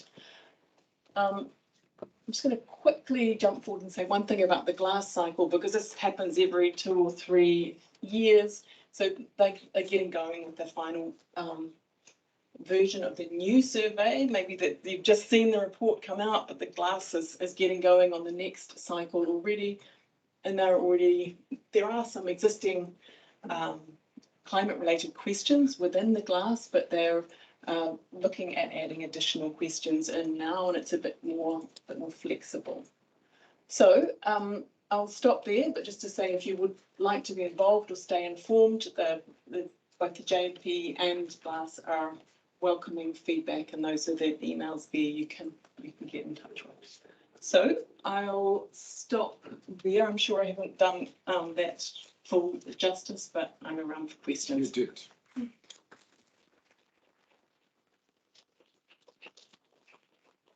Thank you. So great that you can be around for questions. But before the break, I would like to have Remi here for our last presentations. Remi and there's online. And Mona. Oh, MOSAN, sorry. Yeah, okay. Remi Yeah. first? Yeah. Yeah, perfect. Again, about the mission. Thank you. That should be good, right? Right. Thank you very much, everybody. If you feel like standing and stretching and moving, I'm sure it's all about because there's actually two more. Thank you so much. There was some bad news. Only one more. No, two more. Yeah. Yeah. You can draw, wash with your bottom, etc. Thank you. And it's really worth staying because I know that what Mona will present after me will be absolutely amazing. Right. So I lead the Container-Based Sanitation Alliance, CBSA. If you don't know what that is, you will know by the end of this. And we've taken a close interest in sanitation emissions and the potential for getting money out of it. So just to recap, the water sector produces a lot of emissions. When we say water sector, we mean, of course, wastewater. And by wastewater, we mean, of course, on-site sanitation. Everybody knows this, but that's how it is depicted by anybody not in this room. Just to be clear, you have to say water sector. So that's roughly how the emissions play out. This is a great report by Global Water Intelligence, and this should be the basis of the next fact sheet by SuSanA on emissions, on climate emissions. By the way, really, really good. So 1/3 of emissions come from non-soil sanitation, but this bit is growing, and that's the worrying bit. Now, where do they come from? It's really, methane, nitrous oxide, and CO2. Now, this picture is very misleading because CO2, that's mostly from the transport emissions or from operating treatment plants. This is super small. This is negligible compared to the methane and nitrous oxide coming from the rest. And that's been the great work of the Cactus Research Program. There's been the Kampala study that most of you know about by now, showing that actually most of the emissions come from the decomposition of human waste. And it's quite a lot. So half of the emissions of Kampala come from sanitation, apparently. Now, this is a common site in Kampala. Now, this is the visible side of emissions, but actually most of the emissions come from underground. They are invisible. You don't suspect them. And that is a very complex message to get through because it's invisible. But now we have more and more data, and very useful data to back this up. And against Prit, I actually find it very convenient to put it on a sheet of diagram because we can see that the big black dots are the emissions coming from decomposition of waste, the methane and nitrous oxide. And on the tiny green dots and grey dots that you barely see are the operational emissions coming from transport or operating facilities. Now, most of the emissions are coming from there, shit decomposing in pits and septic tanks, especially wet ones, and some of it from treatment plants. Now, there's a very, very dangerous conclusion that we can get from this, and also an empowering conclusion. The dangerous conclusion is that pits and septic tanks are bad, which is partly true. I mean, most pits are horrible to empty. Most septic tanks leak into the environment that are not actual septic tanks, but that's another matter. But it's a dangerous conclusion because, indeed, authorities may look at this and say, well, we'll just do sewers then when we get the money in 50 years' time. The more empowering conclusion that we can get from this is that to reduce emissions from sanitation, you have to actively manage your sanitation systems. You can't just subsidize a few septic tanks or pits and call it a day. You have to have good emptying systems. You have to take shit out of where people live, which is also much better for adaptation. The less shit there is around, the less pollution you will have during a flood, for example. So and we have to really convey that message really well. And this is not very well articulated. This is just me with friends. We can do much better than this when talking to authorities and people with money. So so I lead the Container-Based Sanitation Alliance. Container-based sanitation, I think most of you know what it is, so we'll go quickly over it. If you want more details, catch me at the coffee break and I will bore you to death with my enthusiasm. But roughly, it is a service where small toilets are installed, usually in people's homes, sometimes in a separate structure. But most importantly, it's a service that comes and collects the waste from these small containers underneath the toilets, roughly every week or twice a week. That's the really important thing. It's a service. So people don't have to care about where it goes. Don't have to worry about something, etc. As long as you pay, you've got a service. It's done by roughly a dozen providers around the world. Most of them are in the CBS Alliance. That's the map of them, and 4 of them are in World Water Week, in case you're interested. And in Guatemala, there's MOSAN that we're going to hear from very soon. I'll close over this. What's interesting is that you can make interesting products out of the waste, because it tends to be quite dry and quite fresh, and for some products it's very nice. But most importantly, the waste is taken super quickly, which means it hasn't had time to undergo much anaerobic digestion, which means less emissions. So starting 4 years ago, we did some studies to find out, hang on, is it true? Yes. We studied 4 CBS, I say we, I wasn't involved. It's people, wonderful people before me who have done this work, so I'm taking all the credit now, but it's not me. They studied 4 CBS operators looking at emission reductions with a large range, but roughly eliminating 60 to 95% of emissions. That's a great figure. It was confirming that transport emissions are indeed negligible compared to the reduction in methane and nitrous oxide. So people tend to worry, oh yes, but if you empty toilet twice a week, then you have a lot more transport emissions. Yes, you do. And some more air pollution is negligible. Then the next question we had was, can you make money out of it by any chance? The reason I'm asking this question is because with container-based sanitation, what we've seen the whole cost from beginning to end of a sanitation chain, and it's really bad news. You can't cover your costs with user fees and with the sale of products, not at all. Most people know it in the sector, but every so often an enterprise comes and says, we can be viable, we'll break even in 2 years and then we can pay people to poop. No, you can't. We need public funding, a lot of it.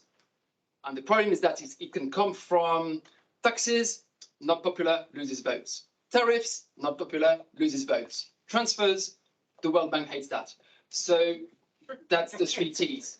So if you want to look for additional things, you have to look at non-traditional finance. And climate funding could be good if only the climate funds were a bit better, but currently absolutely nothing from the climate funds comes to sanitation. It's ridiculous. So another option is carbon credits. You don't need the big climate funds involved. So we're thinking maybe this can work. And I'm going to skip all this. Carbon credits, you sell your emission reductions. You compare your baseline emissions, what would happen if you went here, septic tank, pits, irregular emptying, with what you're doing. Baseline minus product emissions, that means emission reductions. 1 ton of CO2 in emission reductions is 1 carbon credit, and you can sell it yourself, which is really hard or but possible, or you can try and sell it with on big registries, which is very expensive. So we wanted to know, is it worth it? The answer is kinda, yeah. This asterisk should be much bigger than this. So we studied 5 CBS operators. We looked at the projections over the next 5 years in terms of scale. That's important because you can't take into account your existing toilets. That would be too easy. It has to be new ones. And we're looking at it. So it was showing they could make collectively 2.4 million over 5 years, which comes to between $3 and $40 per toilet per year.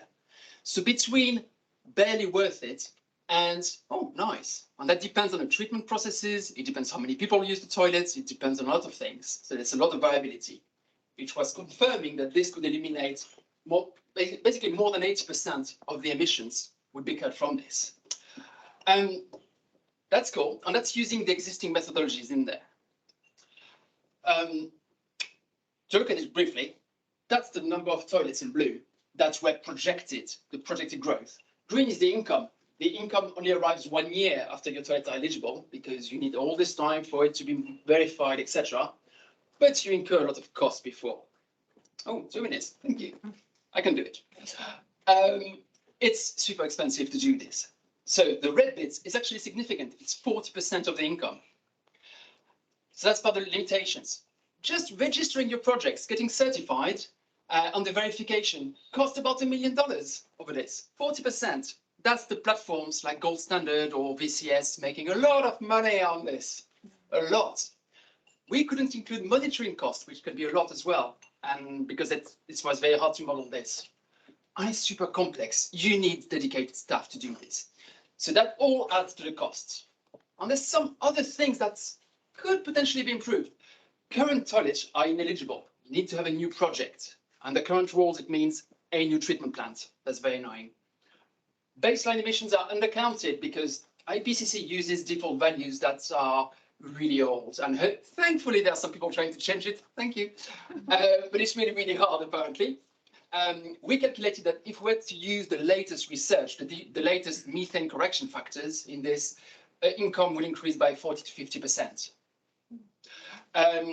Co-treating with other waste, that's a great step. So your income depends a lot on what kind of treatment you do. And again, Mona will talk about biochar in the next session, and that is one of the highest potential in there. And that's the last slide, I promise. What's next? So in CBSA, we are looking at how we can either create a new methodology or improve a current carbon credits methodology to improve these, to the baseline estimates, to have group projects and reduce the cost, to introduce digital monitoring, reduce the complexity, etc. And how can you create guidance, at least for CBS operators? One interesting aspect is, can this be applied to not just container-based sanitation, but to frequently emptied sanitation systems? That depends on the research. I would love to, but as far as I know, and please contradict me if not, at the moment we don't have enough evidence to say that if you empty every 6 months or 2 years, then that's enough, that's worth it. So if this can be established, that would be absolutely amazing. But really, in the sector, we need better sanitation estimates, we need better finance options because, as you can see, carbon credits are super complex and expensive and possibly worth it for us, but there should be much better than that. And that can be done by incorporating sanitation emissions in the nationally determined contributions, so the national plans for emission reductions, which means countries can access climate finance. And that's probably the best thing we can do. Whether we need more data, better advocacy, a mix of both, I'm not sure, but it will be a very interesting discussion to have in the sector. And my apologies to Mona for taking a bit more time. And thank you.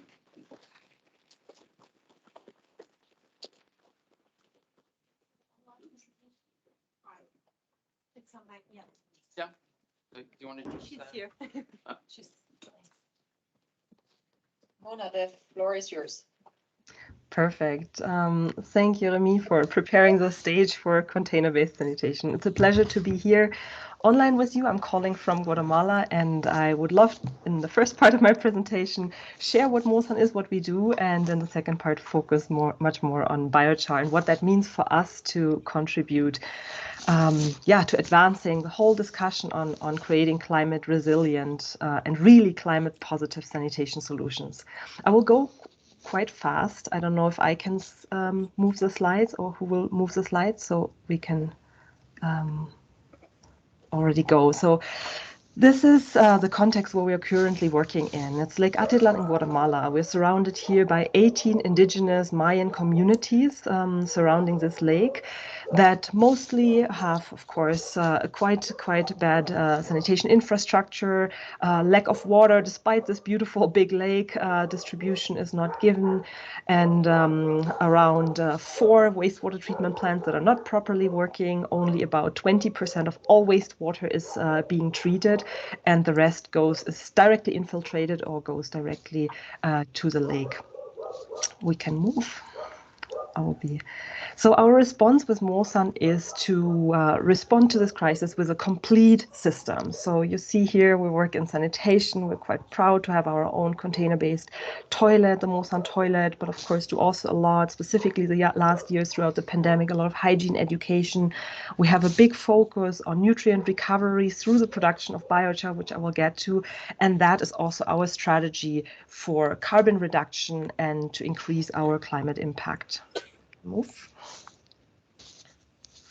So we have in the past focused mostly on our sanitation service for communities, as you see on number 1, which means private households receive our toilet, as Remi presented, it's a service model. People pay per month to have our toilet. We collect the containers, we transport them to our transformation center, which is right in this indigenous community. We treat the waste and we work on the reuse of the materials, biochar. Since last year, specifically after the pandemic, as things opened up, we started extending to schools. We have one school sanitation system running since last year, and we're implementing another one this month. So I will keep everyone posted through the SuSanA network about that. And with this new space we're working in schools, we are also extending our work to public spaces, a bit to events. We've done some pilot work there to see how the public responds to our system. And what is very exciting for us, and Remi said it, including other waste streams is quite important to make container-based sanitation an effective and self-sufficient, or getting closer to being self-sufficient with all the different value streams. We include now sewage sludge in our treatment to transform it into biochar. We can move. So the principle for all the different places where we work in is always the same. People have access to the toilet. We do the transport. Materials are transported to our own transformation center. We work decentralized, which is very specific for us. It means each community. So far, we are running one service in one community, but in the future, there will be different treatment centers in each community. So we don't have one centralized facility in Guatemala. We work locally in the villages with local staff, with local operators. We include local entities like health centers and women groups, for example, in the first community, to really have a system that works on the ground in the community with and for the community. And that's why also you see in the middle education capacity building, working very participatory is a core value of how we work. And in the end, the reuse, which I will get to. We can move.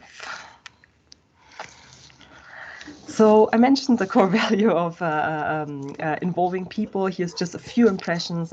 Given the time, I won't go deep into here, but you get a sense of especially with my background in design, we use a lot of approaches for example, co-creation, participatory design. Those are some strategies very common in design to put the user or the target group really in the center of your process, to integrate them, to make them part of decision making or even of the design process, really realizing new concepts in the communities. And that's also something specific for us, that we really customize our solution to the different contexts, given that we work in a culturally very complex situation, working with indigenous groups.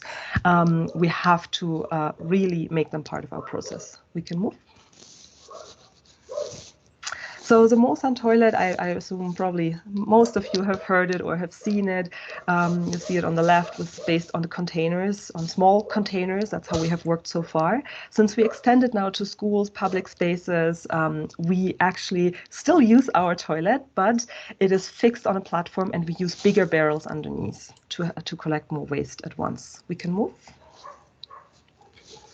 So there's different ways people can either bring their containers to us, specifically in a community service. We have so-called collection points, depending how far people live from them. We also have operators that go through the community to collect door to door. It really depends a bit on the sector, the distance, the family situation. Is there elderly people, disabled people? We can move. And then comes, of course, the transport of the materials to our transformation center. I won't say much more. We can move. Getting to the exciting stuff, and that's what happens then in our transformation center, literally where the magic happens. So Remi said it, we work, our central focus right now in our treatment center is the production of biochar, which is often seen as quite a simple process. It's not something new. It has been done for thousands of years. You can literally pile up organic material on the ground, light it up on fire, cover it with soil to cut out oxygen, and you would get biochar. This is simply what has been done for thousands of years by indigenous groups, specifically in Latin America and the South. When we work with sanitation waste, of course, it's not as simple. So we've spent quite some years to simplify complex pyrolysis, systems, machinery that you can actually buy off the shelf, like really fancy equipment that can go easily up to $500,000 or higher. We spent quite some years to simplify it, that we can build it and operate it on community level with our local staff, building it with local welders. So what you see here is literally an improved pyrolysis system. It goes into the category of efficient pyrolysis, which means that our carbon savings are higher than the little emissions that occur. And one important aspect for that is that we reuse the heat and the emissions, that is a small quantity, for the pre-drying of the fecal matter to have it around 20% moisture, so we can actually carbonize it effectively. You see a few facts here. So this is what you see there on the left that looks a bit like a chimney barrel reactor. It's one module. We run several of those. It can, and one module can, in a batch process, treat 24 kilograms of dry waste, which is currently for us feces, wood chips, which is what families use in the toilet to cover their feces. And we use coconut shells as a fuel to actually initiate our pyrolysis process. So the machine gets closed. You see on the right, it's open. We close it to cut out oxygen. The majority of oxygen, there is a small amount of oxygen that is needed. It's also often discussed, is it completely without oxygen? In our case, it's a mix. We have a small amount of oxygen that is needed, especially since our fuel is mixed in with the feces, and to keep that process running for 1 hour, small amount of oxygen is needed. We can, from 24 kilograms of feedstock, basically, we can produce 7 kilograms of biochar in 1 hour. We can move to the next slide. And so what you see here on the left is quite exciting because we are building this now. And we've been waiting very long to get this approved and to get the funding to build this 10-meter large drying system. Because despite most perceptions, it's actually not the pyrolysis that needs a lot of technological attention. It does. It's not as easy as it seems at first, because especially if you want to recover nutrients, you don't want to have too high temperatures. On the other hand, if you want to deactivate pathogens, you can also not have too low temperatures. On the other hand, if we talk about carbon credits, you also want very stable carbon. So it's this constant balancing out of like, what do we need? What is our focus? And then based on that, designing technologies that allow us to produce that specific quality of biochar. And that system, what you see there on the left, is a combined pyrolysis and drying system, which allows us to up to 900 kilograms of waste can be dried per day. And this is what has been our challenge mostly in these years. We're here in Guatemala in a subtropical area. So we have 6 months of very heavy rain season. You can like really almost bathe in the air, like 97% moisture is possible. And we have 6 months of extreme dry season. And that for pyrolysis is a specifically challenging context because we want consistently dry feedstock to put into our pyrolysis system. And that is challenging if your environment changes so much. So we've developed this drying system to use the off heat of the reactors, but also to have heat storage and energy storage in this drying system. So even when the pyrolysis is not running, we will continuously dry the material with hot air that is being stored. We can move to the next. Thank you. So the biochar topic is quite interesting, specifically when we talk about climate resilient sanitation and really offsetting emissions. So we took the last 2 years to really go deep. So we initiated a research project with ETH Zurich. We had partners here from Guatemala, Vivamos Mejor. We had the government involved, the Ministry for Agriculture. And with the proposal and with the question, can we improve this biochar that we are making out of fecal matter? Can we improve it to a quality that it's an actually attractive product for agriculture? Will farmers buy it? How much nutrients can we actually concentrate in the biochar, and will it still be safe? So for 2 years we studied, and we can move to the next slide. For 2 years we studied all different types of mixtures: biochar, basic biochar mixed with microorganisms, biochar biochar mixed with compost. We tested it on vegetables. We tested it on reforestation tree seedlings to see if the resilience of trees will be higher as we do reforestation projects. We measured, of course, the plant growth. We had a big project specifically on maize, which is a main crop here in Guatemala. We can move to the next. Seeing some impressions of the field trial with maize. Of course, all of that work also included a lot of participation from farmers to understand if there's any cultural biases, if there's any hesitations. We haven't found any specifically. When we share or show videos or we take people to see the pyrolysis, like if there's any doubt, people are like, with those temperatures, with this hot process, there's no doubt that this is safe. So we can move to the next.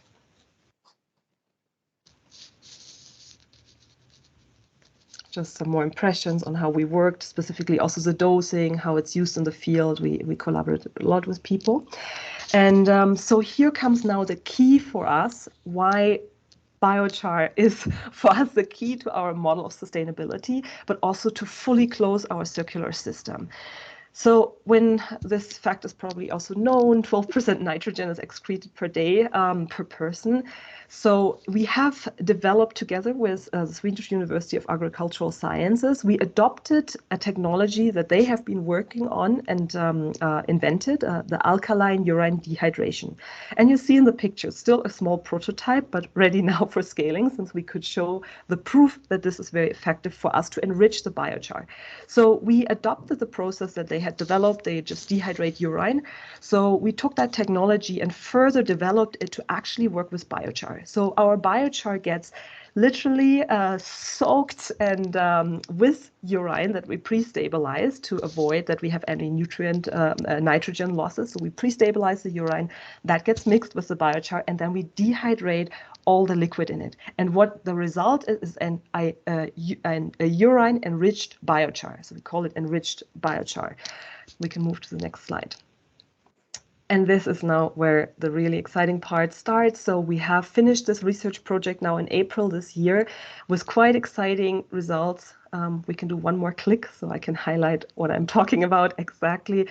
We could achieve up to 25% more yield, more harvest in maize with this urine-enriched biochar. And that is for a farmer incredible. Like that is literally a few bags more of maize harvest. So this for us really important, and I will show this zucchini who can see me here, because we literally 3 days ago we have another experiment right now going on with zucchini, which is a different type of crop. So of course we continue showing farmers the potential of this also on vegetables. This is the zucchini grown with MOSAN enriched biochar. I don't know if you can guess it, but it's massive. It's quite big, so, and it's delicious. We just grilled it last night. We can move to the next slide. And yeah, to wrap up the whole discussion of, and I see my time is up, just to wrap up the discussion on climate positive sanitation, and it's not easy. There's a lot that has to be considered. I mentioned it before, from the technology development. Is the carbon stable? How stable is it? It needs to be presented also when you want to work with carbon credits, which we do. We are in a certification process now specifically for the carbon avoidance, for the carbon storage. You see here number 2. Number 1 is what Remi presented, the avoidance, which is quite significant and still very considerable also for us. What, for example, you see it here, up to 0.5 ton of CO2 can be avoided when a family uses a MOSAN toilet. But where really high amounts of CO2 come together is the carbon storage with biochar. And you see here the number, 66 kilograms of CO2 can be stored just by one toilet. And as we have now included public toilets, sewage sludge, of course, this has a huge potential for us to use carbon credits to finance our whole solution. We can move to the next slide. Just to see where it ends. I've mentioned that just the number maybe is interesting for people to know. So the sewage sludge that we are now also using, from 1 ton of sewage sludge, we can save 2.4 tons of CO2. So you see the calculation here is quite attractive. We can move. And yeah, maybe just I think this is what many people often wonder about. So then if carbon credits are involved, how does it actually contribute to the business model? So our current, you see here on the right in the blue box, our current forecast shows that carbon credits do contribute and are extremely important, but the biochar sales still make the most part of our revenue mix with 60%. Also, user fees are not to ignore. It's more of a risky revenue stream, specifically because, yeah, we've seen it throughout the pandemic that people all of a sudden cannot pay their fees, or we have to come up with very customized payment schedules. So user fees are connected to a lot of risks. But carbon credit sales and biochar sales, there is an established market. It needs less education. It needs less behavior change. Farmers buy fertilizers. They are used to organic fertilizers. They know how to use them. There is a big demand, and it's a much faster market to establish a new product than promoting container-based sanitation to indigenous groups, which yeah, the payment, the user fees need to be considered. And we can move to the next. And yeah, I think this is my last slide, just a few numbers that give an idea with our community service of 200 families. 12 tons of enriched biochar can be produced and have quite an impact. We can move. And a lot of things I couldn't mention, so I like to recommend a publication that we brought out end of 21 in Springer, and where we describe much more in detail our approach. And we can move. And if any more questions, and I'm sure there's a lot of questions come up, please get in touch with me through email, LinkedIn, Facebook, Instagram. Thank you very much. Go ahead. All right, get in there. All right, Daniel, I think you got a good group now.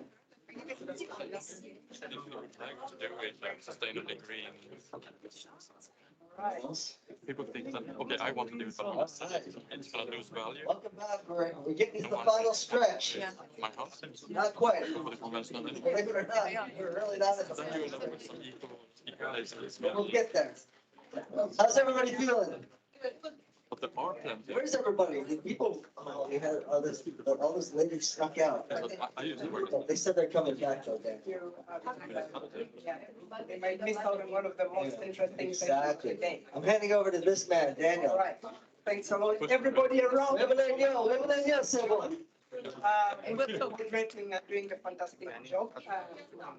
And he's not yet done.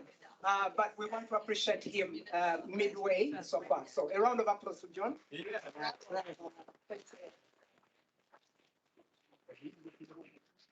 Okay. Yeah, that was also a good way to get everything back to order. Nice. Two birds with one stone, but somebody said it's not, we shouldn't say, yeah, kill two birds with one stone. That is, save two birds by not throwing the stone. Exactly. Yeah. You can feed two birds with one seed. That was somebody else's. Yeah, yeah. If you go to ChatGPT, you can actually find 20 different iterations of how to say that same thing. Yeah, a better way.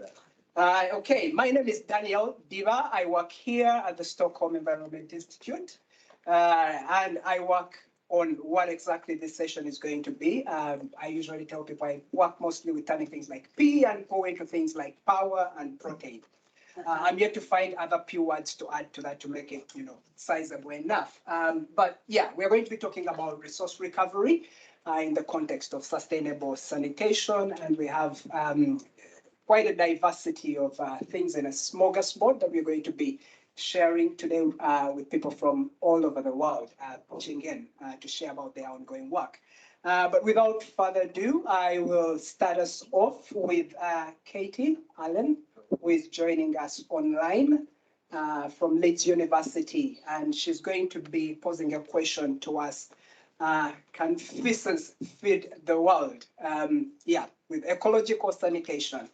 I don't know if Remi is in the room here, who was cracking a joke recently that, yeah, when you go to World Water Week, you hear the same messages coming every day. And one of the prominent ones is that ecological sanitation. It works in Germany and Sweden, but we'll hear from Katie perhaps. Can it actually work in other parts of the world, and can feces actually feed the world? So Katie, are you there? She hasn't switched on her camera. She's on mute, yeah. Hello.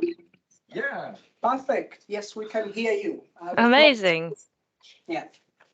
Hang on, let me just try my camera. Oh, hey. Can you hear me? Can you see me? Hello. Yes. Amazing. Cool. Yes. I'll get started because I appreciate there's not a huge amount of time for this session. So good afternoon, everyone. My name is Katie, and I'm a PhD researcher at the University of Leeds in the UK. And I'm going to talk to you very briefly about my PhD research, which I've titled Can Feces Feed the World? And based on this title, you're probably not surprised to know that my research focuses on recovery of human excreta, specifically for agricultural production. Next slide, please.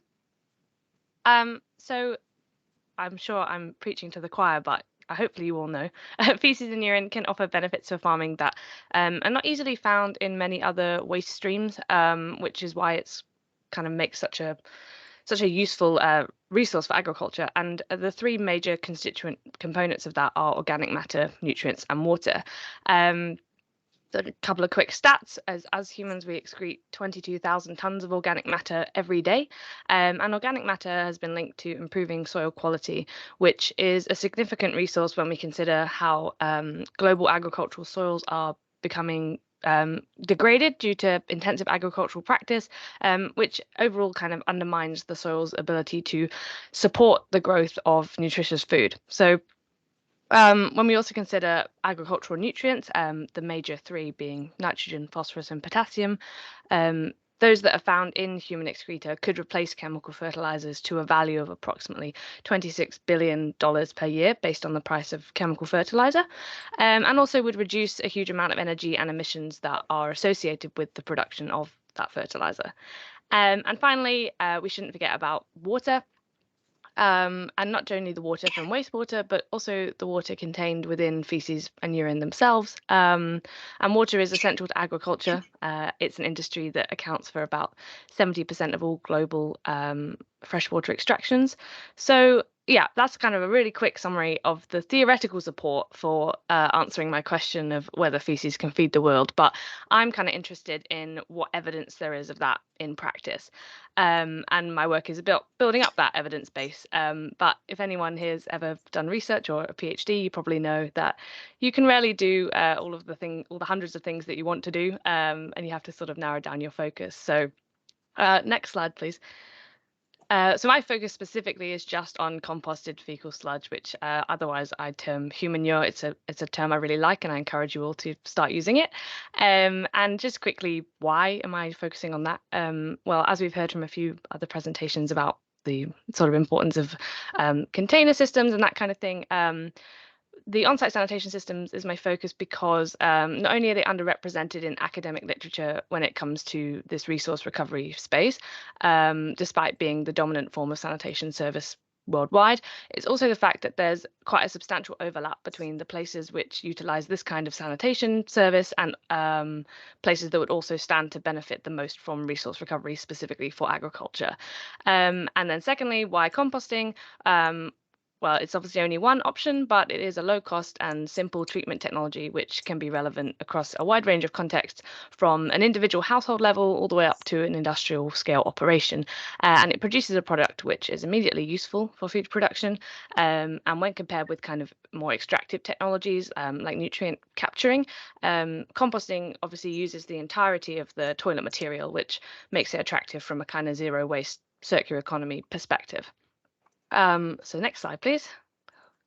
So for me, I'm doing a mixture of kind of primary field and lab-based research, and also obviously plenty of reading existing literature and trying to pull everything together to try to understand the effects of human manure on these 5 different aspects of society in some way. So those are food security and soil health, which is both I'm doing it through review and also an agricultural field trial that I'm running here in Leeds.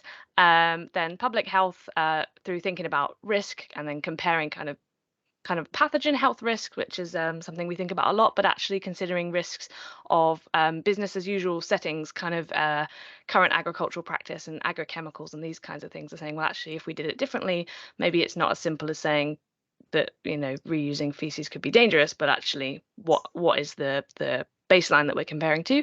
Then livelihoods will be kind of a little bit of looking at the financial comparison, but also telling some stories of case studies of human manure in practice in different parts of the world, and sort of seeing different ways that it's done and whether it works. And then finally, planet. Again, this is kind of going to be a very small part, but just thinking about those emissions and also about soil carbon, which again we heard about a little bit earlier on. So final slide. Thank you. So in terms of my question, can feces feed the world? Well, I don't know the answer to that question yet. Hopefully I will one day in my life. But what I have found so far from this review paper that I wrote is that fecal sludge derived amendments have shown promising results for crop growth, even when compared with chemical fertilizers, which definitely warrants further attention. And also that in this paper that there is a severe lack of data measuring the effects on soil health. So I'm hoping to try and start to rectify that. And I'm about to get in the lab very soon to start measuring soil metrics for myself. And that's what I'm working on at the moment, which is kind of the first part. And I've got a few more years left. So if anyone does want to make contact or ask any questions about my research, I forgot to put my email on there, but I'm sure somebody will be able to circulate it if you want to get in touch. So yeah, very quickly, that is everything. Thank you so much for listening.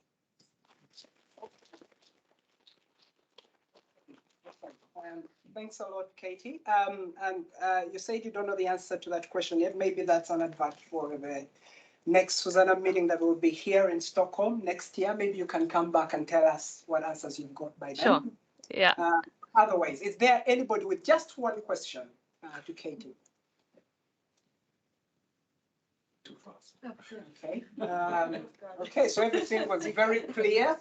Great. But you're all very welcome to the SuSanA meeting that will come here next year. Katie will probably come and give us some of the answers that she will have found by then, and I can share her email with you. Thank but you. also our collaborators, Barbara is here as well if you want to get in touch. Thank you very much. Thank you. Another round of applause. Okay, and from the UK, we are going to move to Nigeria, where we are going to be hearing about food security through satellite farming.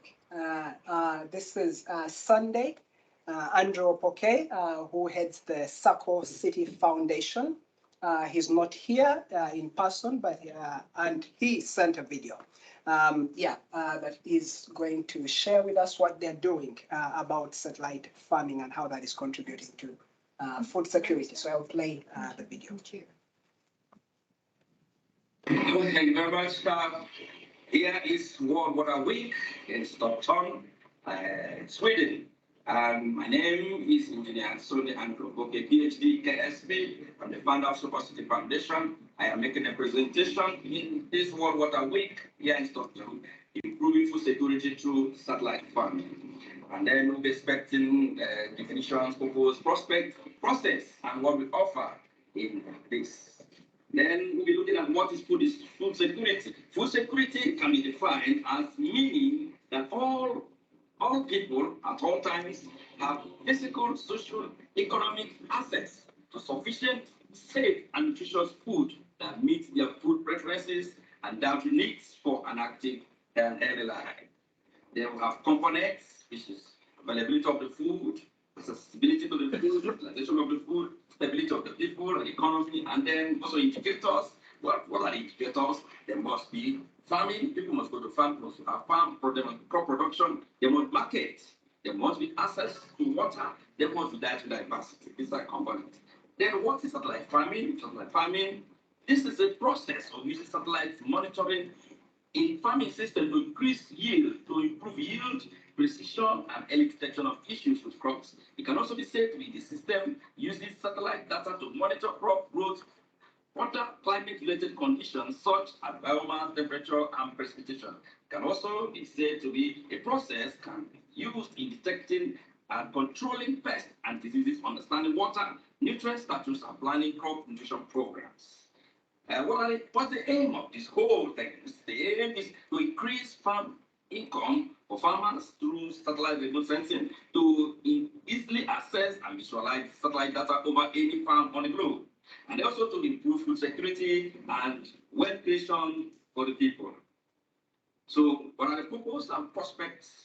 It should be to inspire confidence in farming, improving and increasing yield, like I said, monitoring of crop health, crop growth, improving health, accurate precision in weather forecast, planning, decision making, and security of farmers. So, what are the process? There's a process to this. We download what we call Start Farm app, which will introduce to you if you're interested in what I'm doing. So, you add the details, and then we do your tagging and your fencing of your farm, and then there are details you see, you add to the add, and then there's a process. And what are the products? You select the services you want. What are those services? And the service what actually we offer, you make sure that you have the weather forecast. You should know when the weather condition of your farm. You should know when there's rainfall, when there's no rainfall, humidity, and all what. Then there's what's called scientific crop calendar. But you know when you planted your crop, what to expect from the bumper harvest, you expect the quantity and the quality. The areas land mapping, crop nutrient detection, we detect the crop deficiency nutrients. We also identify pests and diseases infestation. And then with that, we can also understand crop health monitoring, crop health monitoring, forecast of pests and diseases. We'll be able to say when this kind of pest, this kind of disease are going to attack your farm, you should be careful, and this is what to do. Certain based soil moisture estimation, optimal irrigation requirements, these are all we offer.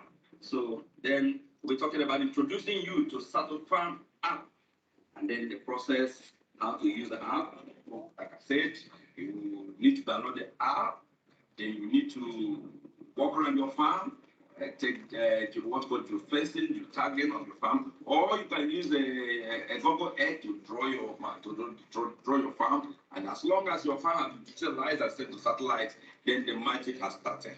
Then from there, we begin to monitor your crop, monitor the health status of your crop, the health status of your farm, on the soil, and then we'll begin to tell you about the weather conditions and all that.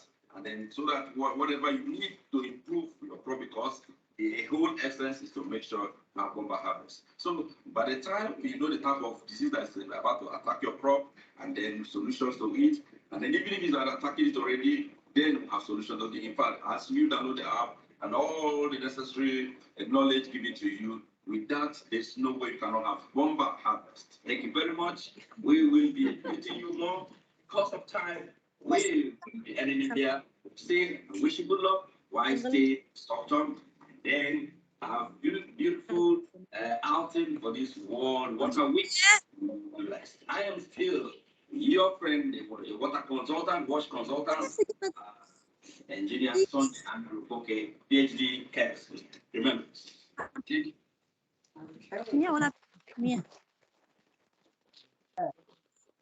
Very interesting and very succinct pitch there from Sunday, telling us about the work that they're doing in their foundation with the Start Farm approach. And I see very close connections between the work they're doing and what Kate is doing. And now, with how we're going into lab-based studies and farm-based studies to look at how resource recovery can improve soil health.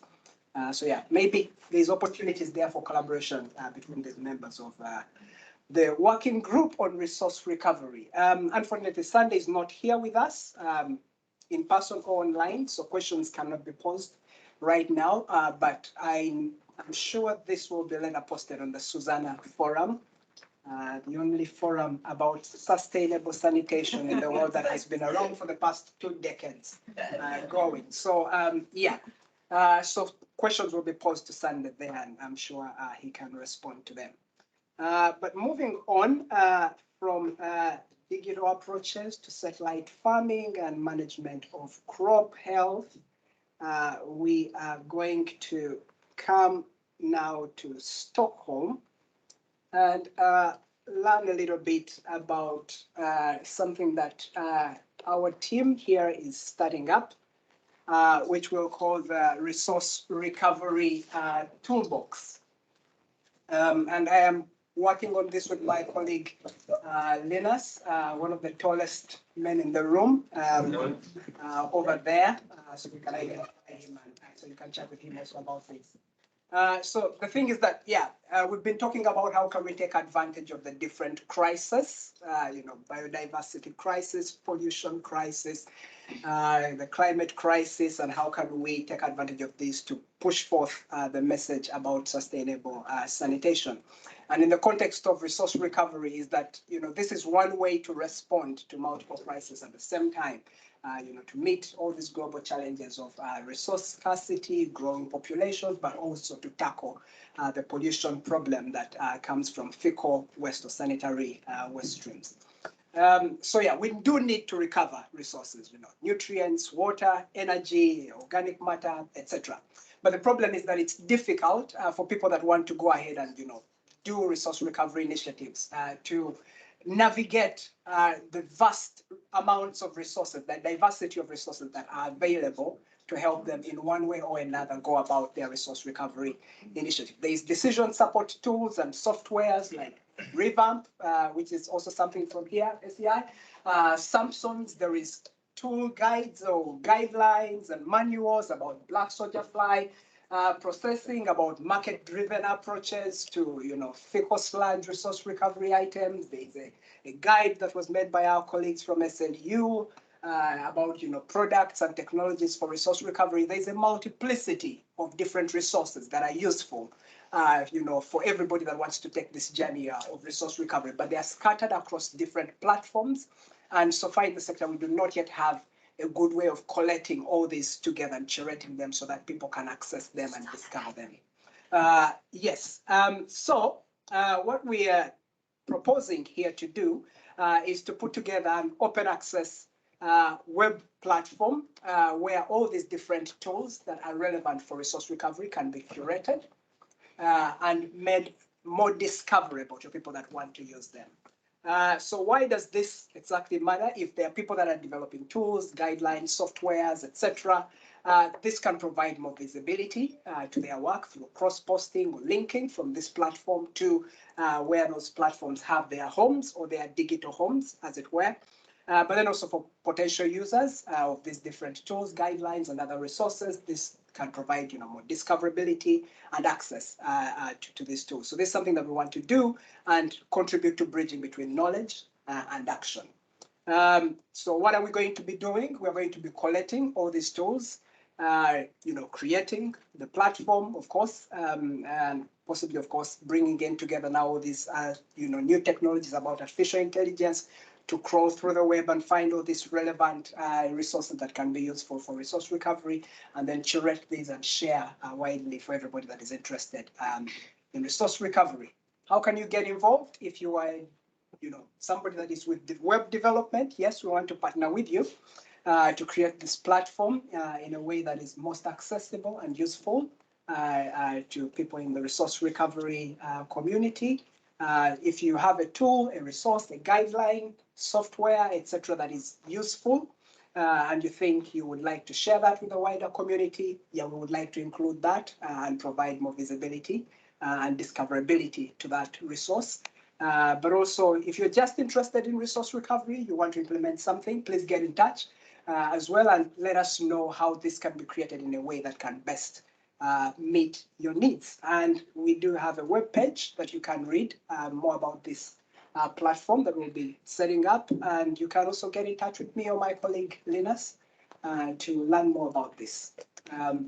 Thank you.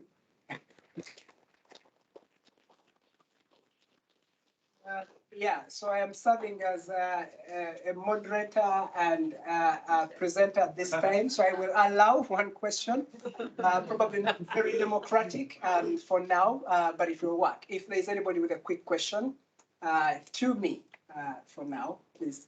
What's the timeline like? This is something we're going to be doing over the next 2 years with the plan to have the platform in the first year up and running, and then the rest to do testing and modifying, etc. Good. Okay.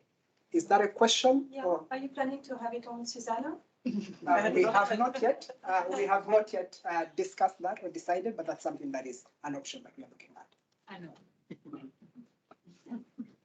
Okay, thank you for the questions. We'll move on to Dorothee, who is going to be telling us how we can network more about resource recovery and resource-oriented sanitation systems, and she'll be sharing about the work they're doing in Switzerland and connecting different networks for resource recovery. Thank you. Thank Over to you. And it's actually the last time you see me today here on the scene. And thank you for this presentation. As the people that know me for a long time, I have a special flair for toolboxes that can't be enough in the world. I got to present one too. But I think that's the whole idea of these meetings, right?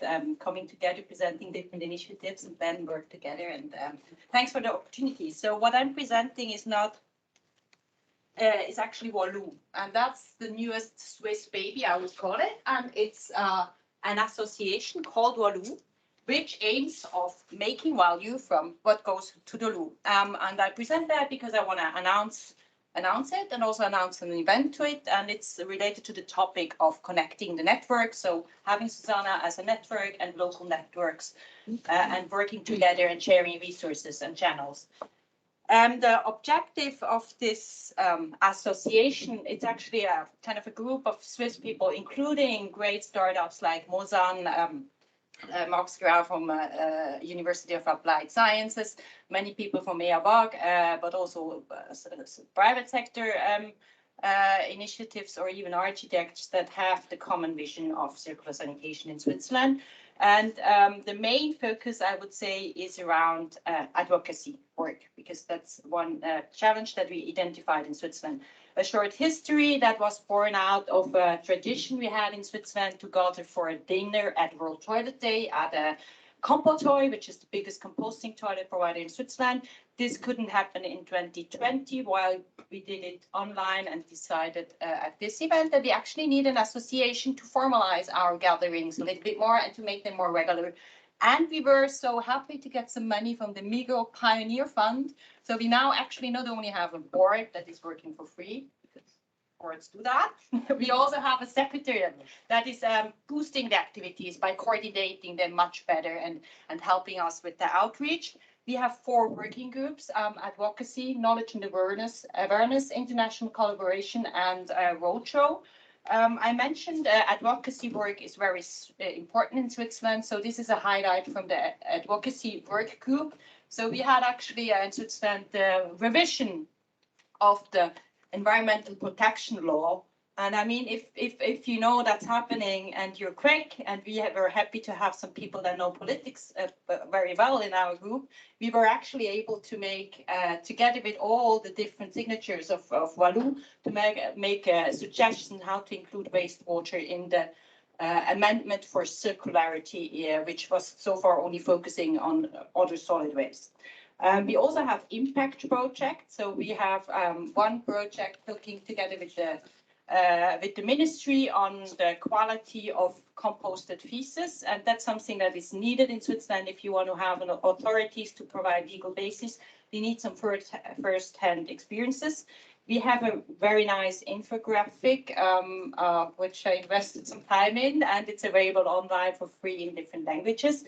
And we recently, because of the toolboxes, we work very closely together with Eawag, and Eawag is currently developing a toolbox around the technologies of water reuse. So focusing on technology fact sheets, and what we started to add on as Va-Loo in a co-creation process is case studies where we describe existing projects in Switzerland. We put them also on the map so you can find them on the internet. And if you are an architect, you want to visit them, you have all the information in this technical fact sheet.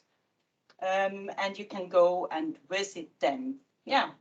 So I announced that in so the networks, there is a strong network also in Germany and in France. And I'm the representative of the European chapter of SuSanA. So I have the aim to link these networks more together. And we at Eawag, we have the money to sponsor a Connecting the Networks event in November. And I would like to invite you to join or to see, so to look for it on the webpage of Va-Loo and to consider to join if you're interested and if you're based in Europe. And we also have a SuSanA Europe chapter gathering tomorrow at 11. If you feel like having a coffee and networking with other people that work with circular sanitation in Europe, you're welcome at 11 o'clock in the downtown camper coffee. Yeah, and you can become a member even if you're not Swiss.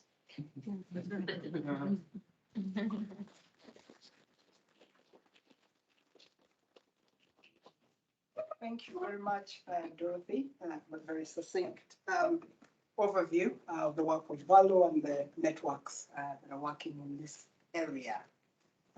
Okay, anybody has a question to Dorothee? Yes, Remi. More for a request. Because you're working much more on advocacy, I think it would be really interesting to see what you can share from this. What are the kind of messages and approaches that work to get this kind of sanitation that are accepted in Europe? Because I think it would be of huge benefit beyond as well. So perfect, Remi. That we have a group actually that is also working trying to influence the European legislation, and I'm happy to connect you with them. Yeah, and it could be showcased in the forum. Yeah, and SuSanA, that would be great. Yeah, exactly. Okay, thank you, Remi. Jordan, and I would like to welcome Mijthab to share with us about this. Okay, thank you. Yeah, Thank you.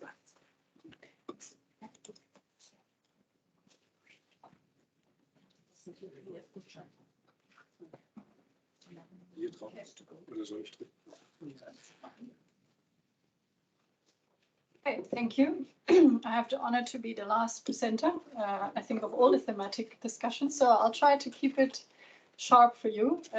I want to just bring another angle into this session and into this theme to just not forget that also as part of the SuSanA community and the sanitation sector, also the centralized systems and wastewater itself can actually have a lot of contributions to some of the crises that we discussed this morning, and also, yeah, play a role and there have been also developments in certain countries that are worth sharing and looking into.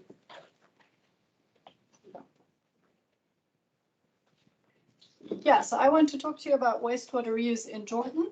One example, a countrywide example, just to give you a glimpse of what some countries are doing in this regard.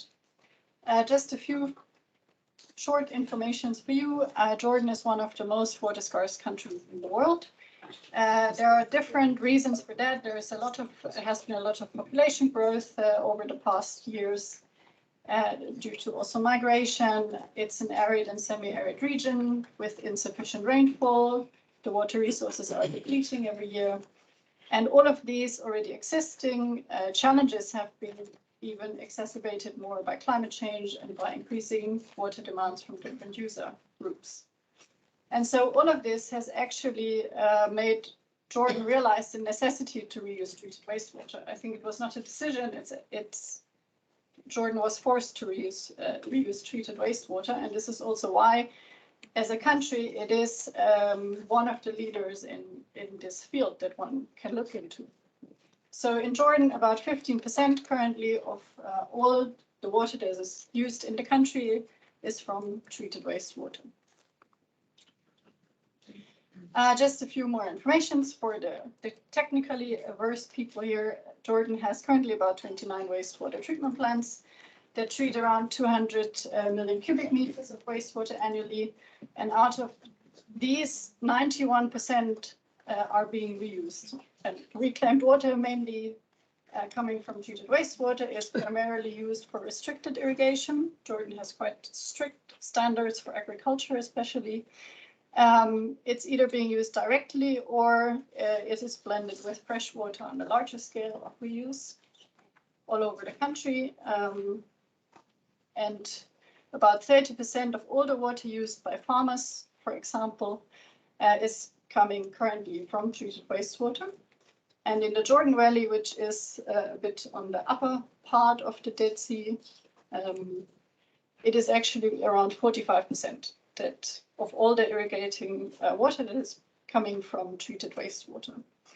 And so this is leading to the fact that it's freeing up large volumes of groundwater that can be used for domestic uses. So this is the reason why Jordan is interested in this and is also subsidizing selling treated wastewater for a lower price than fresh water and such things. But yeah, I just want to actually give you the option to learn more about it from the actual experts. So we're organizing a session tomorrow that will look into wastewater reuse, not only from Jordan, but also from Lebanon and Palestine, to hear some different examples. So I'm inviting all of you to join us there. And if you want to learn more about Jordan's wastewater sector, specifically GIZ, together with also KfW, the German Development Bank, and the Ministry of Water and Irrigation and the Water Authority, we produced a publication recently, which can be found already on SuSanA. And we also have a launch planned on Tuesday morning, so we'd invite all of you to come if you're interested to look at the publication, to get some more insights into it, to speak to the people, and that's it.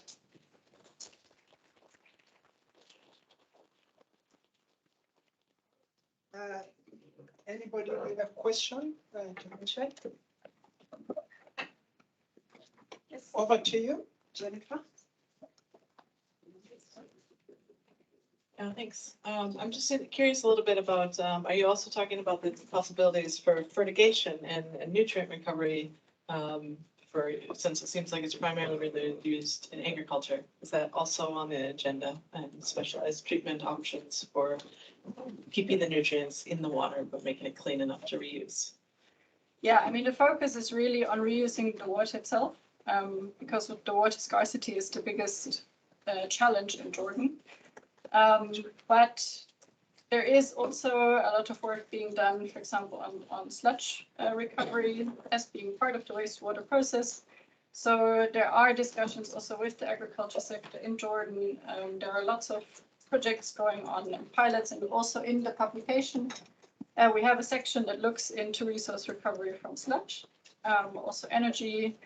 I'm not the expert on the irrigation part with the treated wastewater. So I would invite you to come join when my colleague from the Water Authority is actually speaking in the panel session and to ask this question again. Great, thank you.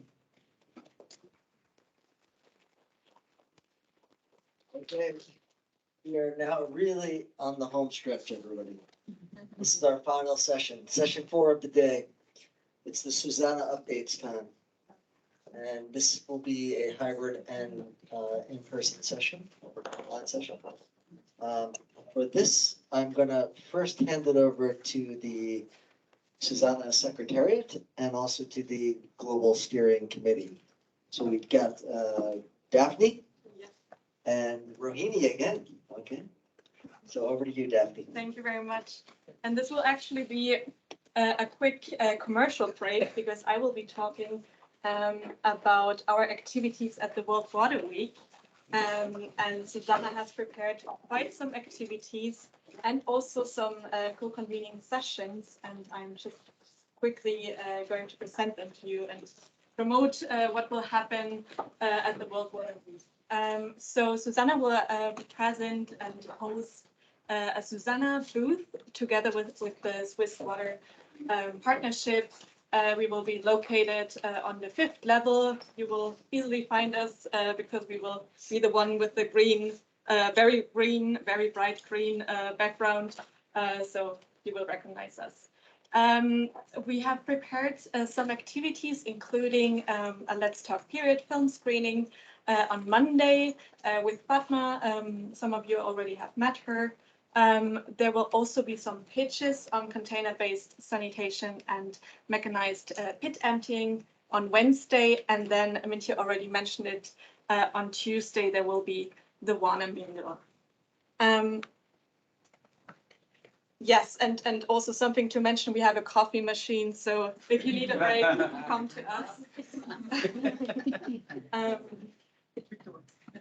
We will also be convening some sessions, including today, and I think it already has started. There is the film screening with Fatma, and then on Monday we will go into a session called Putting Animals on the Wash Agenda, where also BMZ, our German ministry, will give some opening remarks. And then in the afternoon, Mitya also already advertised it, so there will be the Every Brown Drop Counts session. On Tuesday, there will be the Women for the Future of Water, where I will also present some SuSanA activities. And then on Wednesday, there will be the Experiencing Art, Music, Storytelling, Sports and Dance for Behavior Change session hosted by Viva con Agua. And then on Thursday, there will be side talks and bus rides organized by the WINS network on how country exchange can accelerate WASH in schools. And then lastly, I would like to invite all women in the room, and hopefully some people online might also join or can join and come to Stockholm. I'd like to invite you to our Stronger Together Women's Mingle happening on Tuesday at the Scani Continental Hotel, The View. So hope as many of you can join and take your time to come. There will be some snacks and some drinks and yeah, networking. And yeah, and with that, I will hand over to Rohini to give some updates.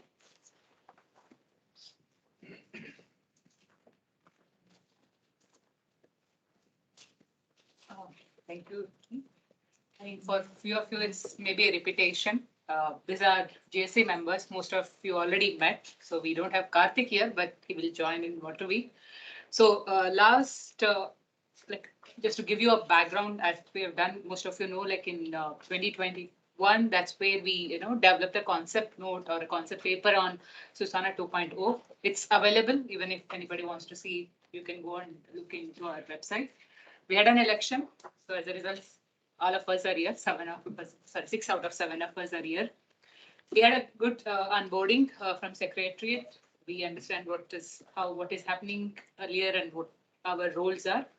We've been meeting every month, presenting what is happening overall in SuSanA, and we were discussing what can be improved. So we had just yesterday we had an advisory board meeting, the first meeting where we onboarded them, we explained them what is GSC, what we are doing it, and today we are here today. So that's for us it's called as annual assembly, where we report to the public about what SuSanA is going to do and what it is. Before we start what we've done, just to give you background, so last 3.5 days we were here. This is our first face-to-face meeting with all our GSA members and Secretariat. This is our agenda, let's say 3.5 days what and all we have worked on, and some impressions, like how it was with full of sticky notes around. So main focus has been, as I said, in 2021, there was a concept note that was prepared on SuSanA 2.0. So we really sit together, reviewed very detailed, and understand that our conclusion is that probably this is a chance where we need to really revise it. I would not say revise. We'll prepare a new bylaws for us, where all of us, SuSanA, including GSE, Secretariat, Advisory Board, will go through it and create an operational bylaws for us. So that will be main focus for it. And also we did like what are our priority for a couple of months. Key decisions taken. So I'm just briefly going to highlight few of the decisions that we have taken. From the point of decision making, so we just decided that it has to be very transparent to all our SuSanA. So we just said that. So this Stockholm meeting going to be an annual assembly where all of us are going to present what SuSanA is going to do and what is our strategies. We'll create a SuSanA bylaws, and for this we have an advisory board who will going to support us in terms of strategical development as well as to become a financial sustainability.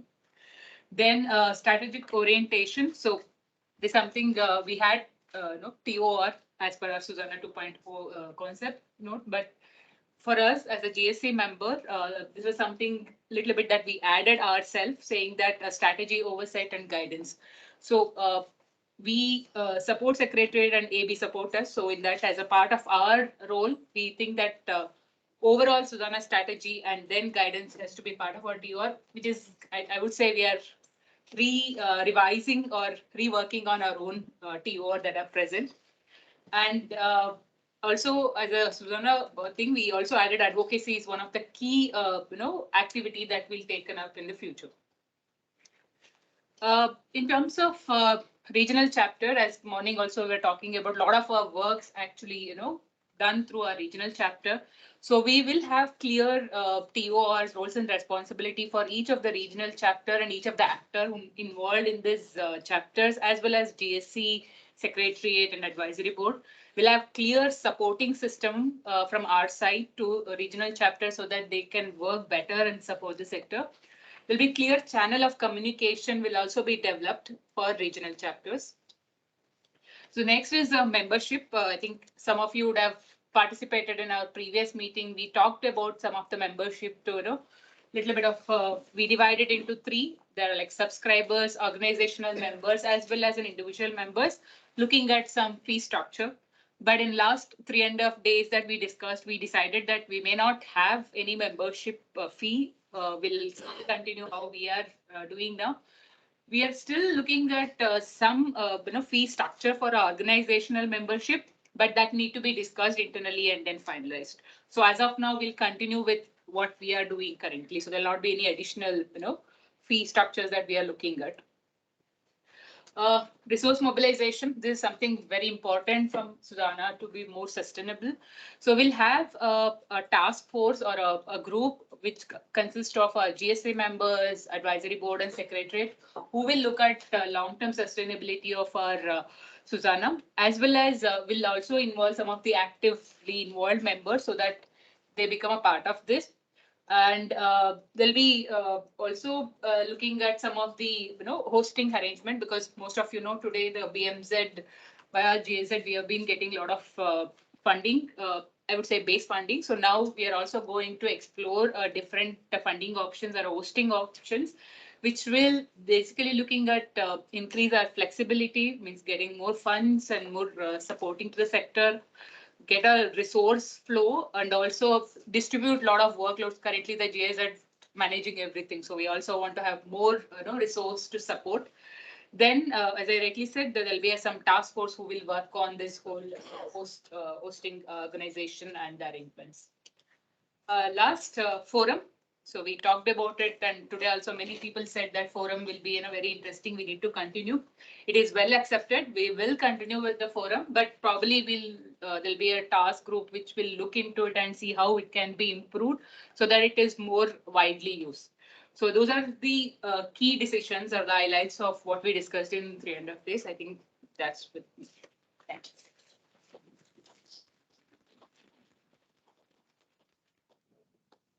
Thank you for those important updates from the Secretariat and from the Global Steering Committee. And next up, we have regional updates from the chapter coordinators. Is that going to be online? Yeah. Or is any chapter coordinator in the room? Sorry. Oh, yeah. Would you like that? Oh, okay.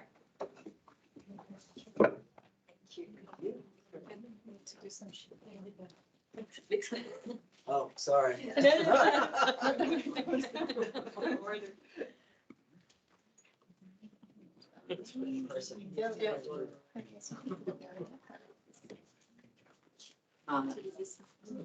Okay. Hi, everyone. So my name is Sareen Malik. I am from Kenya. I'm the Executive Secretary for the African Civil Society Network on Water and Sanitation, ANU, and the Vice Chair for the Sanitation and Water for All Partnership. The reason why I mentioned this, trust me, is relevant to the SuSanA Africa chapter. So during the pandemic, actually, is when the SuSanA Africa chapter was born. Between March 2020 and December 2020 and launched actually in 2021. Now, the rationale behind why we needed the SuSanA Africa chapter, I mean, today we actually wonder, wasn't it obvious we needed an entity in Africa, but it was mostly to ensure and to see that African voices, sorry, oh, no? Okay. Oh, it's outside, sorry, no, it wasn't. Okay. Was to see that stories from Africa, the experiences from Africa, and this new word that I learned, the citizen science from Africa, was actually given a greater visibility, but with a particular focus on all things gender. As you know, in the global south, we still have teething problems when it comes to the question of gender. And the Africa chapter actually treated a number of issues, anything from soft topics and the ones we love to hear about, which is women professionals in the water sector. And after all, they are not a single story, and ranging all the way to hard topics such as gender-based violence, which I know was discussed this morning in some of the initiatives. So it really brought together civil society voices and more importantly, the African Ministerial Council on Water. Now, why does this matter? Now, Africa, we have the, what do I call it? The advantage that we have these big regional continental bodies that have been set up, which you actually do not find on any other continent, and particularly the African Union, like the African Development Bank, and a number of intergovernmental type of organizations. Now, ANU has a memorandum of understanding with the African Ministerial Council on Water. After all, its raison d'etre is really to be the interlocutor with the member states on the continent. And in that MOU, we did have the component on knowledge management.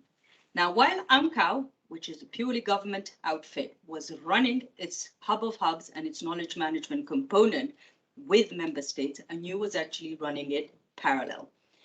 Now, the decision that was made, and I think this is really a big achievement, is the integration of the SuSanA Africa chapter within the African Ministerial Council on Water.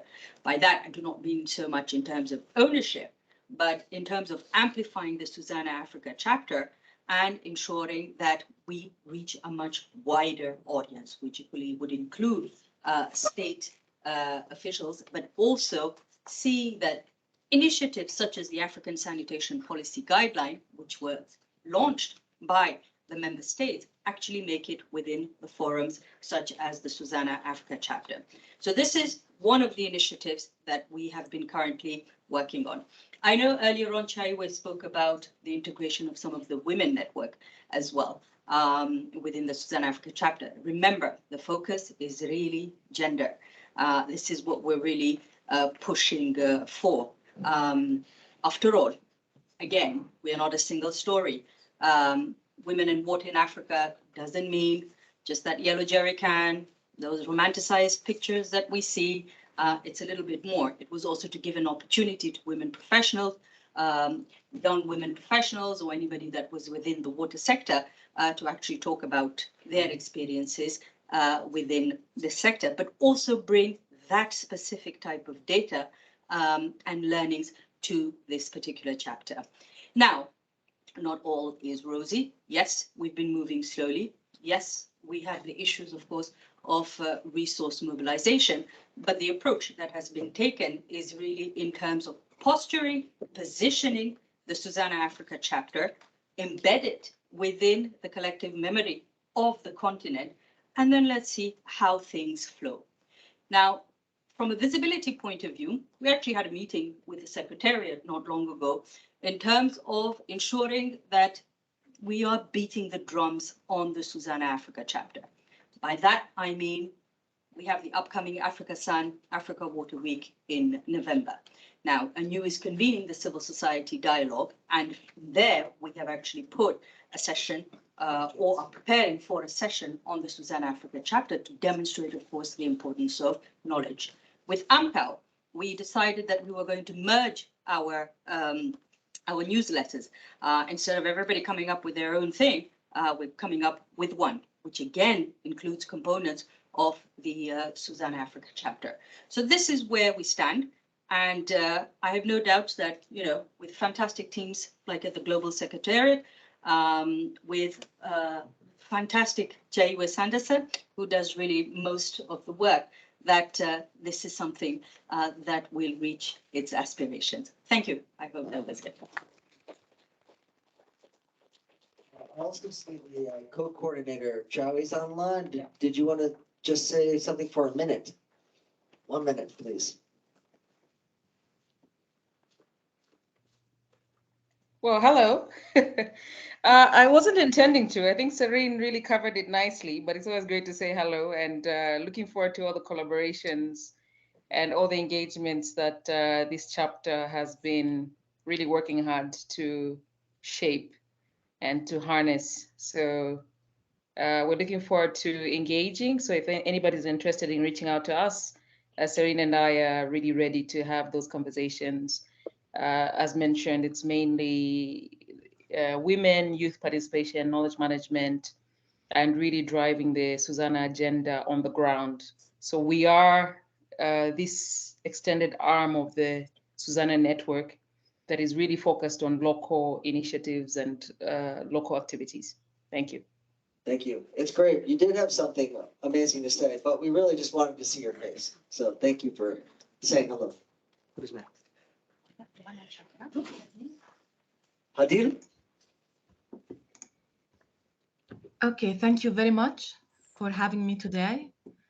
I'm Hadil Qatamin from Breda, and it's my pleasure to talk about our activities as SuSanA chapter coordinator in the past few months. Actually, mainly we've been working on this initiative of series of webinar, 4 webinars on the topic of sanitation and other subtopics related to this theme. And this initiative was suggested by GIZ initially, and we discussed it together. We brainstorm the main topics, the guest speakers, the logistics and everything. And this initiative aimed to deliver an opportunity for learning and experience exchange within SuSanA network community in the WANA region. So we plan to have 4 webinars, and we've conducted so far 3 webinars. And I would like to take this opportunity to invite all of you to the last webinar. It would be at the end of September.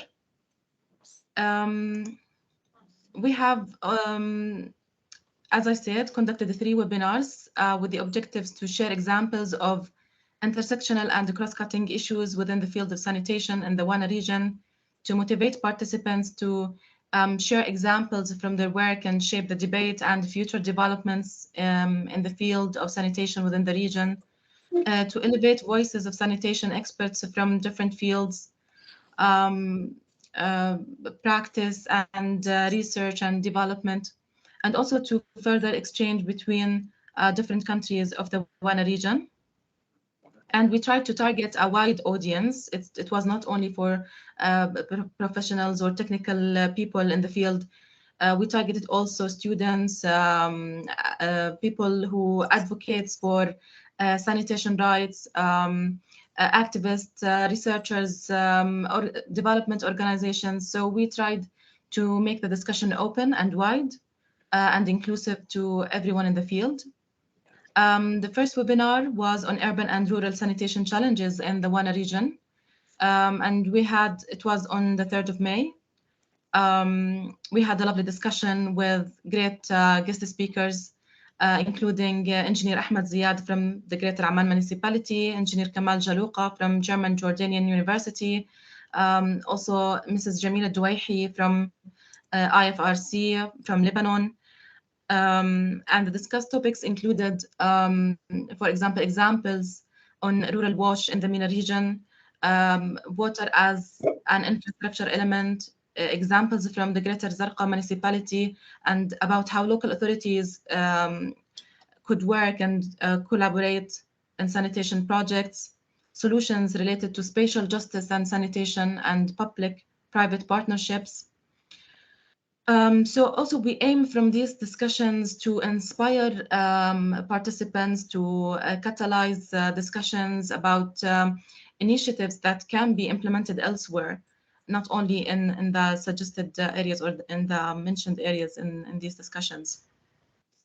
The second webinar was about sanitation workers' rights and social justice in the WANA region. You know, this group is usually in many contexts, they are forgotten and their rights are violated. So we try to highlight this very special group of people who are very important to sanitation sector as well, very critical. So we conducted this webinar on the 7th of June with the attendance of the lawyer Hadil Abdelaziz. She's the founding member and executive director of the Justice Center for Legal Aid in Jordan. With also Mr. Rajiv Murankami.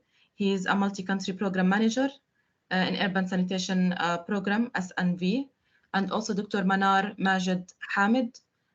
She's a professor in geography of the urban environment and pollution in Iraq. And we discussed many important topics, including the case, including the sanitation workers' rights and social justice in the international context. And then we took the example of Sanitation Workers Initiative and Knowledge and Learning Hub as a practical example to advocate for those people's rights. Also, we touched on advocacy areas that could be highlighted. We also took another case from Iraq on sanitation workers' working conditions and the environmental and social hazards and safety protocols that are needed in these situations. The third webinar was on water sanitation and hygiene in emergency context. It was conducted on the 2nd of August. And the objective of this webinar was to understand the challenges and success factors when dealing with WASH in emergency context, both on an operational level as well as when dealing with natural disasters. So we had Mr. Manuel Geiger from Faculty of Process Engineering and Energy and Mechanical Systems Institute of Rescue Engineering and Civil Protection from the Technical University Cologne in Germany. We had also Mr. Thorsten Rickerzugel. He is a Senior Project Coordinator Capacity Development from German Toilet Organization. And Mr. Johannes Ruck from German WASH Network Coordinator. Also, he's a coordinator in the German Toilet Organization. And also Mr. Ahmad Tarawneh from the Environment and Disaster Risk Reduction and the Climate Change Unit in the UNDP Jordan. And we discussed many topics, including Zaatari camp, the sanitation system in this camp, and the sludge system, the sludge management, the cholera outbreak, preparedness planning, Ukraine emergency response, the WASH services in transit centers. We had many lovely examples that could be success stories and could be inspiring examples elsewhere for our audience. So these were the discussions that we had, and we are looking to have the fourth and last discussion about sanitation, water and energy annexes in the WANA region at the end of this month. So please keep your eyes open on the coming posts on SuSanA Network, and we invite all of you to attend this webinar. Thank you very much. Thank you. Elka? How much time does each presenter have? 5 minutes. 5 minutes, okay. I think we might be going a little over now, so if everybody could try to be on time or even a little bit better, that would be great. Yeah, good morning, can you hear me? Yes. Yes, thank you. Okay, I'll be shorter because they told me it was 3 minutes, so.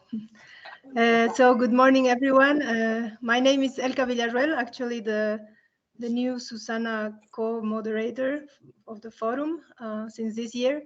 And right now I'm replacing Lourdes Valenzuela. She's the coordinator of the SuSanA Latin American chapter, but she couldn't make it on this occasion. So So she asked me to replace her and present the activities and developments of the Latin American chapter.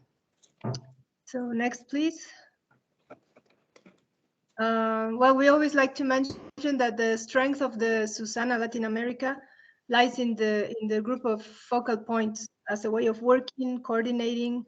The focal points represent the different countries in Latin America.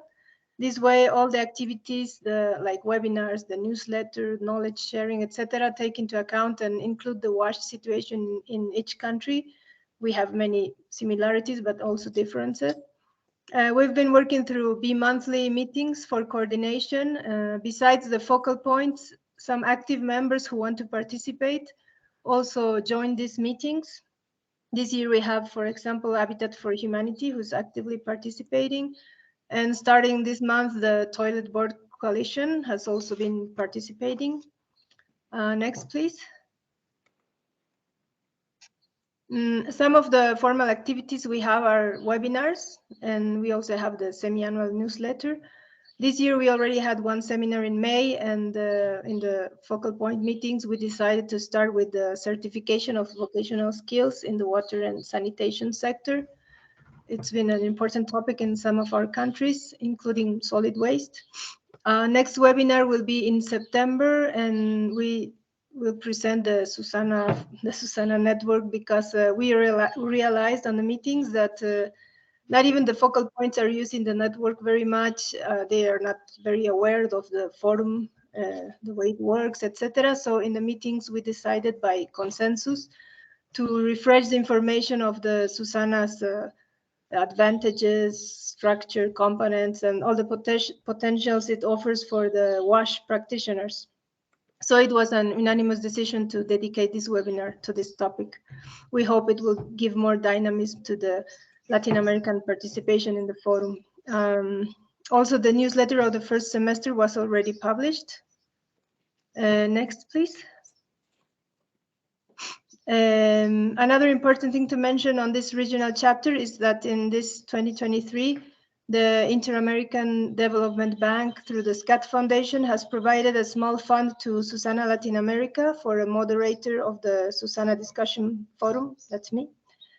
This is under the SeaWash program, which has a focus on rural wash, and the intention is also to support or strengthen South-South exchange and collaboration. So this would be the very fast updates of the SuSanA Latin American chapter. And thank you very much for your attention. Congratulations on all that exciting work in such a short time. And next up is Nitya. Did I say that right? Yeah, hi everyone from India. I'm Nitya Jacob. I'm the coordinator of the SuSanA India chapter. I think this is the only regional chapter which is actually a country chapter as well. Next, please. It started in 2016, and it was hosted by the India Sanitation Coalition, which had started a couple of years before that. Since then, over the last 7 years, the SuSanA India chapter has expanded, and it's now supported by a consortium of 7 national level WASH organizations in India. And you can see their logos on the right hand side. We've had several thematic discussions over the last 7 years, about 3 or 4 each year, resulting in synthesis documents and policy papers, which have been used by the supporting organizations and others in the WASH sector for advocacy and research, both with the government and with donors and internally as well. We've had a lot of webinars, 12 webinars at least that I could count, and 5 in-person meetings across the country, looking at local water and sanitation and hygiene issues.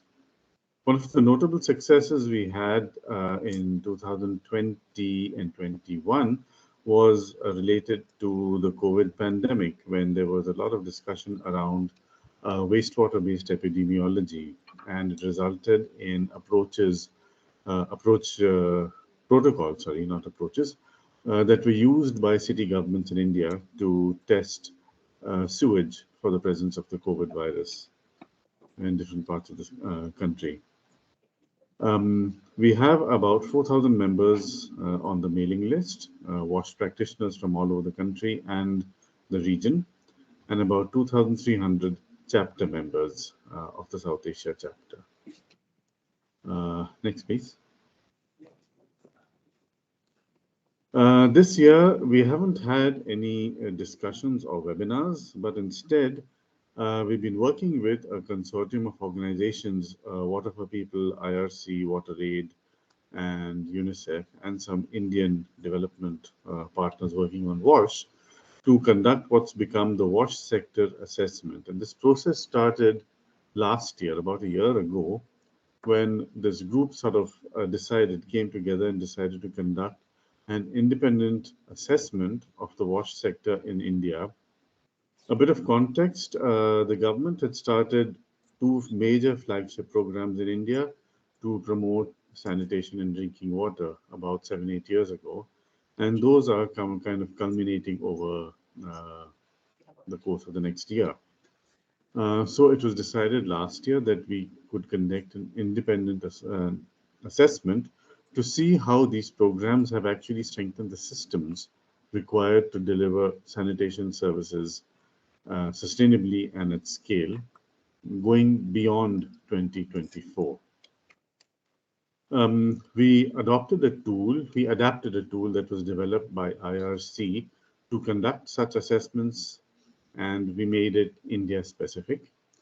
We had a workshop in October last year, when many organizations came together and spent a couple of days to develop this tool, to adapt the tool to Indian conditions.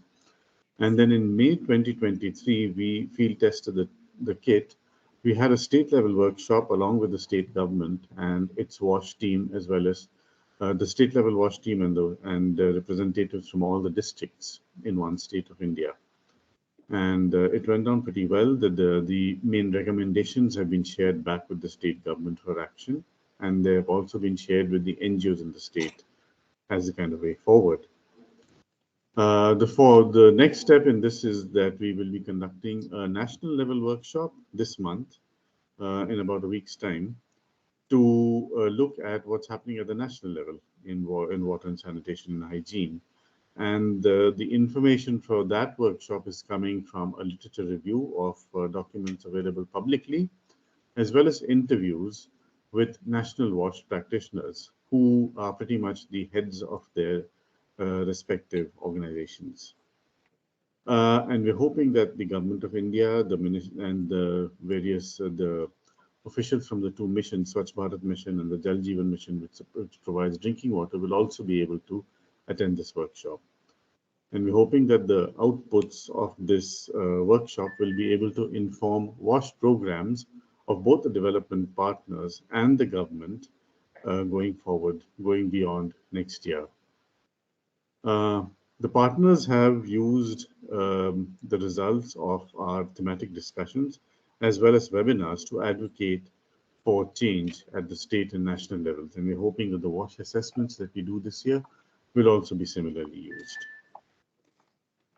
So yeah, I think I'll stop there, and thank you very much.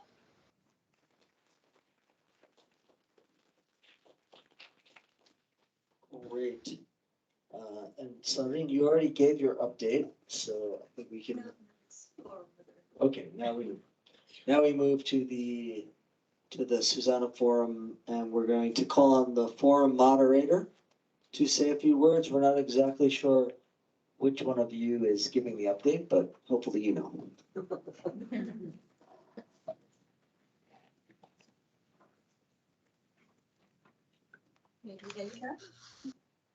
Anyone? Yes, I'll be doing so. I think we can start. It's just 5 minutes, and I'll introduce my two forum moderators. We have Elka and Paresh are also on the call. So if they can just have their cameras on and say a quick hello, wave or something, that would be great. Next slide. Yes. Okay, so we're probably familiar with the forum. Basically, we put it all together in terms of making sure that the knowledge is out there and the conversations are happening. That's the forum in a nutshell. We're probably the most vibrant out of the whole network with the working groups, technical teams, the steering group, the core group. That all comes together, and we put it on the forum, we put it in the library, and we make sure the conversations are happening. We can move. Right, so membership has increased, has continued to increase over the years. In 2023, we're not done with the year yet, we're mid-year, but we have so far had 434 new members, half of this year, and up to now. And then the posts up to now are 507 posts since the beginning of the year. The number of membership has reduced, but it does happen that way with the forum. You have reduced members coming in on account of different things.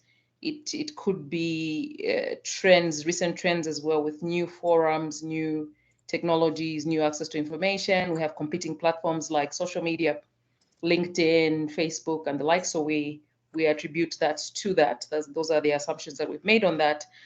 But also we realize that we've had also different funding circles that are responsible for certain membership and attention to the forum. That is the same with posts. We can move on. In terms of membership by location, we still have the majority of our members coming from the Global South. That's very, very interesting to note. And that's one of the reasons why we have 3 moderators from the Global South. Because when you look on the right-hand side, you realize that even though the majority of the members are from the Global South, there's still more participation from the Global North. So we are actively trying to see how to mitigate that. And that's for several reasons. It is capacity issues. It's also a demonstration of the need for more knowledge in the Global South. People are looking for information, but they're not necessarily contributing as much as they should. We can move. Membership by gender, we have more men. Again, that's another big one. That's why we're focusing on women. Earlier in the conversation, in a different presentation, I'd mentioned this, that we are really now zooming in on women because we realize from our statistics that women are not participating as much, they're not sharing as much, they're not as visible. We can move on. Right, in terms of moderator posts, we do a lot of posts as moderators. We try to get other people to post, we try to get the members to post, but we do facilitate new topics. We have insights into what's happening in the sector, so we push the conversations. The addition of the Latin America moderator has been really instrumental in pushing our numbers up as moderators in terms of posts. Elka, I think, you know, with Latin America not having had visibility because of language barriers, and now that she's in the picture, there's a lot of conversations that are coming in from Latin America. We're also bringing in interns so that we can get the young people to participate as well and give back to these young people that are, from our statistics, revealing that they are really one of the key beneficiaries of the forum. We can move. In terms of funding, we are a funded forum. We are funded as co-moderators and moderators. It's a reduced budget. We had more funding in the past, but we are happy that we have GIZ who is sustaining us at the moment while we have this funding dip. That has reduced participation from all of us, but it's still strong enough to allow us to keep going and to keep the forum vibrant and active. So GIZ continues to fund moderation. We have SAWASH, the SAWASH program that's also funding a day and a half for each moderator per month. The GIZ funding is about 2.5 days a month. And then we've also brought in the internship support, as mentioned earlier, to really get young people participating and benefiting from the forum. We can move on. Strategically, we do strategic work as well. And again, as mentioned, increased reach to students, research. We want to see more research from students on the forum. We want to see women's groups sharing. We We're trying to offer that visibility and working hard to offer that visibility for women in the sector, professional women, grassroots women, you name it. And we are partnering with universities. A lot of membership this past year has been students from different universities in Africa, Latin America, and India. And then there's been participation in events as well. We're trying to cover as many events as we can. So this is one of them, the Stockholm World Water Week, whatever is going on, has to be documented and shared on the forum. We're hoping to improve that visibility of events and what is shared, because there is an understanding that not everybody is physically present at these events or is not possibly able to come through, but we are offering that platform to continuously share knowledge on the SuSanA forum. Additionally, we're improving and increasing on our collaboration at regional level. And this is very instrumental because that's where the activities are really happening. The African Ministerial Council for Water has been one good entry point from the from the African continent. So there's collaborations with AMCAO, but also with the African Water and Sanitation Association, AFWASA rather. And we're collaborating with them from a knowledge management activities point of view. We're working to build capacities of local people on how they document knowledge, how they share knowledge, and basically how they define and strategize on knowledge management approaches and activities. We've also developed engagement plans with with AMCAO to be specific, but going forward with AFWA as well. This is not just for Africa. We're also actively pushing those engagements with the Asian colleague. Paresh is actively engaging ADB, NFSSM Alliance to really build that collaboration and see how we can harness and build upon the activities that are happening in those contexts to be able to share the knowledge on the forum. We can move on. Way forward, we hope to continue, and this is a unique opportunity that we have for South-to-South engagement. We believe that having a diverse team of moderators, we are stronger because we are sharing knowledge across different contexts, across different regions. This is a unique opportunity for us for knowledge exchange, for collaboration. We are also of the understanding that the chapters that shared earlier are a good driving force to ensure that whatever we're doing on the forum and whatever activities they're doing are also feeding back on the forum. So we're building a lot of that South-to-South engagement.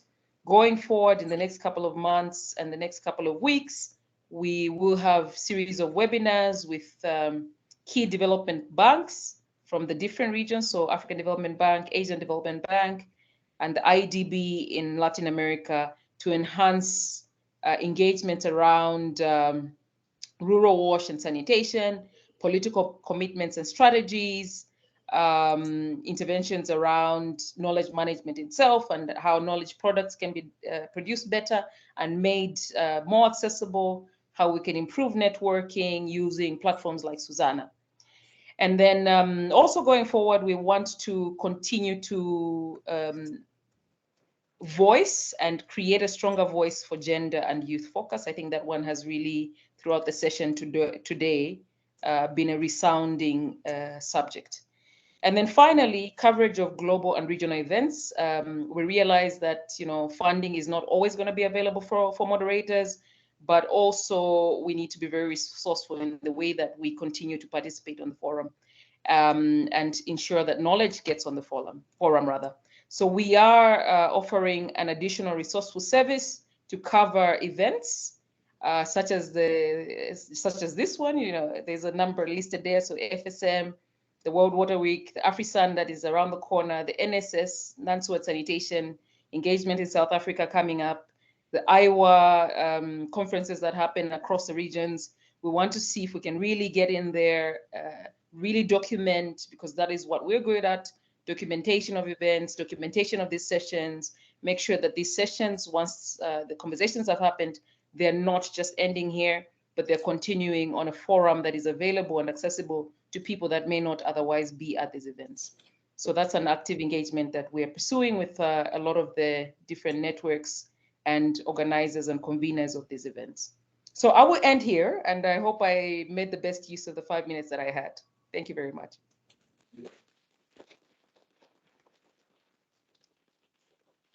Thank you. Wow. Now we're up to Dorothy and Charles. It's Charles. We're gonna spend 5 minutes also. No, I'm going to spend 5 10 minutes because everyone is tired. So the way forward. Charles, tell us the way forward.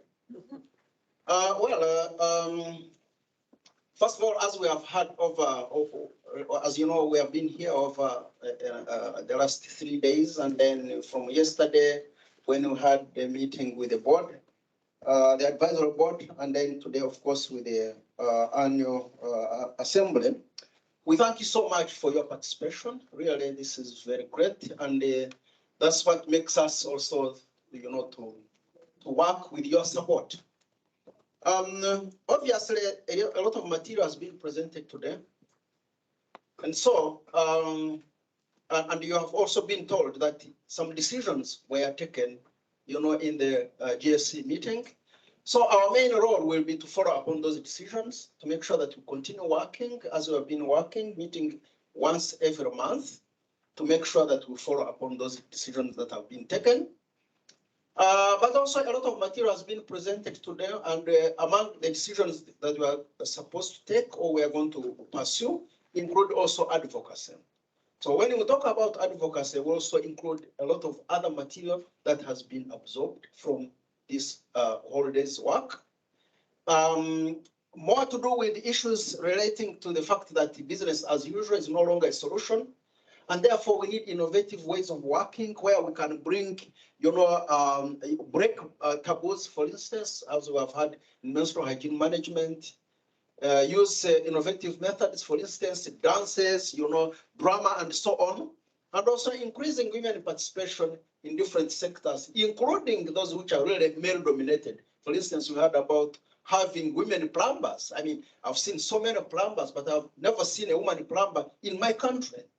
So it looks really to be a bit really interesting that we also don't have to have male-dominated, sectors, but also have women.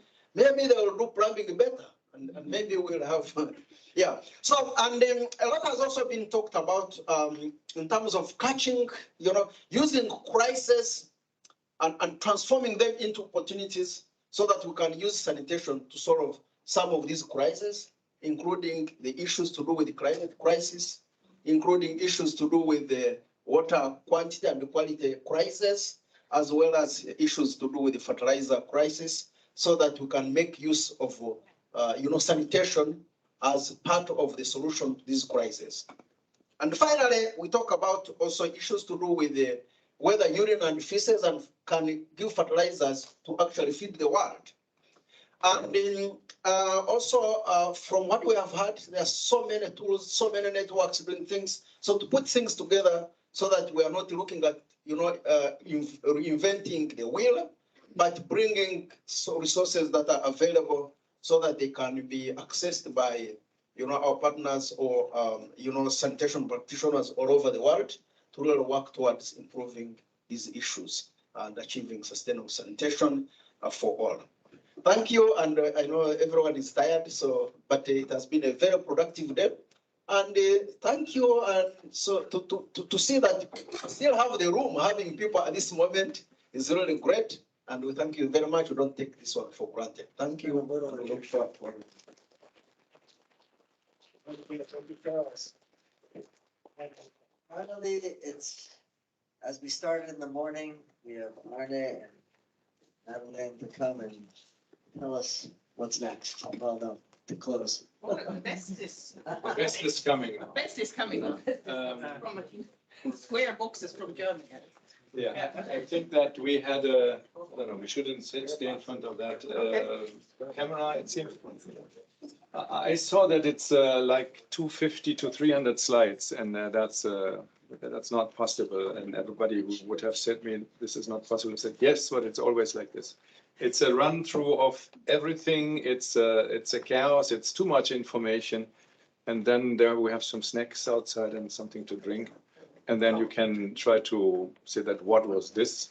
And often people say it's good. It was so diverse. It were so many different views. It was so dense, and it's a good start into the week. So take opportunity, to have that. I would like to thank as well John Sauer for being our master of the day. I cannot thank enough the whole secretariat team, Daphne, Teresa, Alexandra, and the team from FCI, then Daniel and everybody bringing together what is there. So thanks 1,000 times. We have about an hour there, and then there is near the waterfront is the usual restaurant. So around 7, let's go to the usual restaurant and have another pizza or beer or whatever there. Thank you from my side, and thank you for again being our wonderful host, and close the session, please. Yeah, okay, so I would also like to thank you all, and especially my team, but no one is here. Carla is sick. Huh? I was supposed not to be so engaged, but here I am. Okay, so but there is a great support from my team here at SCI, and I just want to say some words. I think it's amazing, even though I have, you know, exceeded my daily step rates. I also recognize that SuSanA members really like cakes and cookies, so we had to send out Linus on a special expedition for more cakes. But now the last hour, it was so amazing because I was really, really happy about this presentation from the chapters and the fora. Once upon a time, we were working with knowledge nodes, which are now transferred into chapters. But to see what's going on there and the potential that it has, and I also was part of a change management group, so it's so happy to see the steering committee in place. Oh, yes. And the great work. So that is really so important for the network. And now, housekeeping rules, everyone brings out your cup and glass and help us to clean up this place. And thank you so much, everyone. And thank you for the online participations. Huh? Yeah. Thanks for being with us. 1 minute early. Okay. Thank you.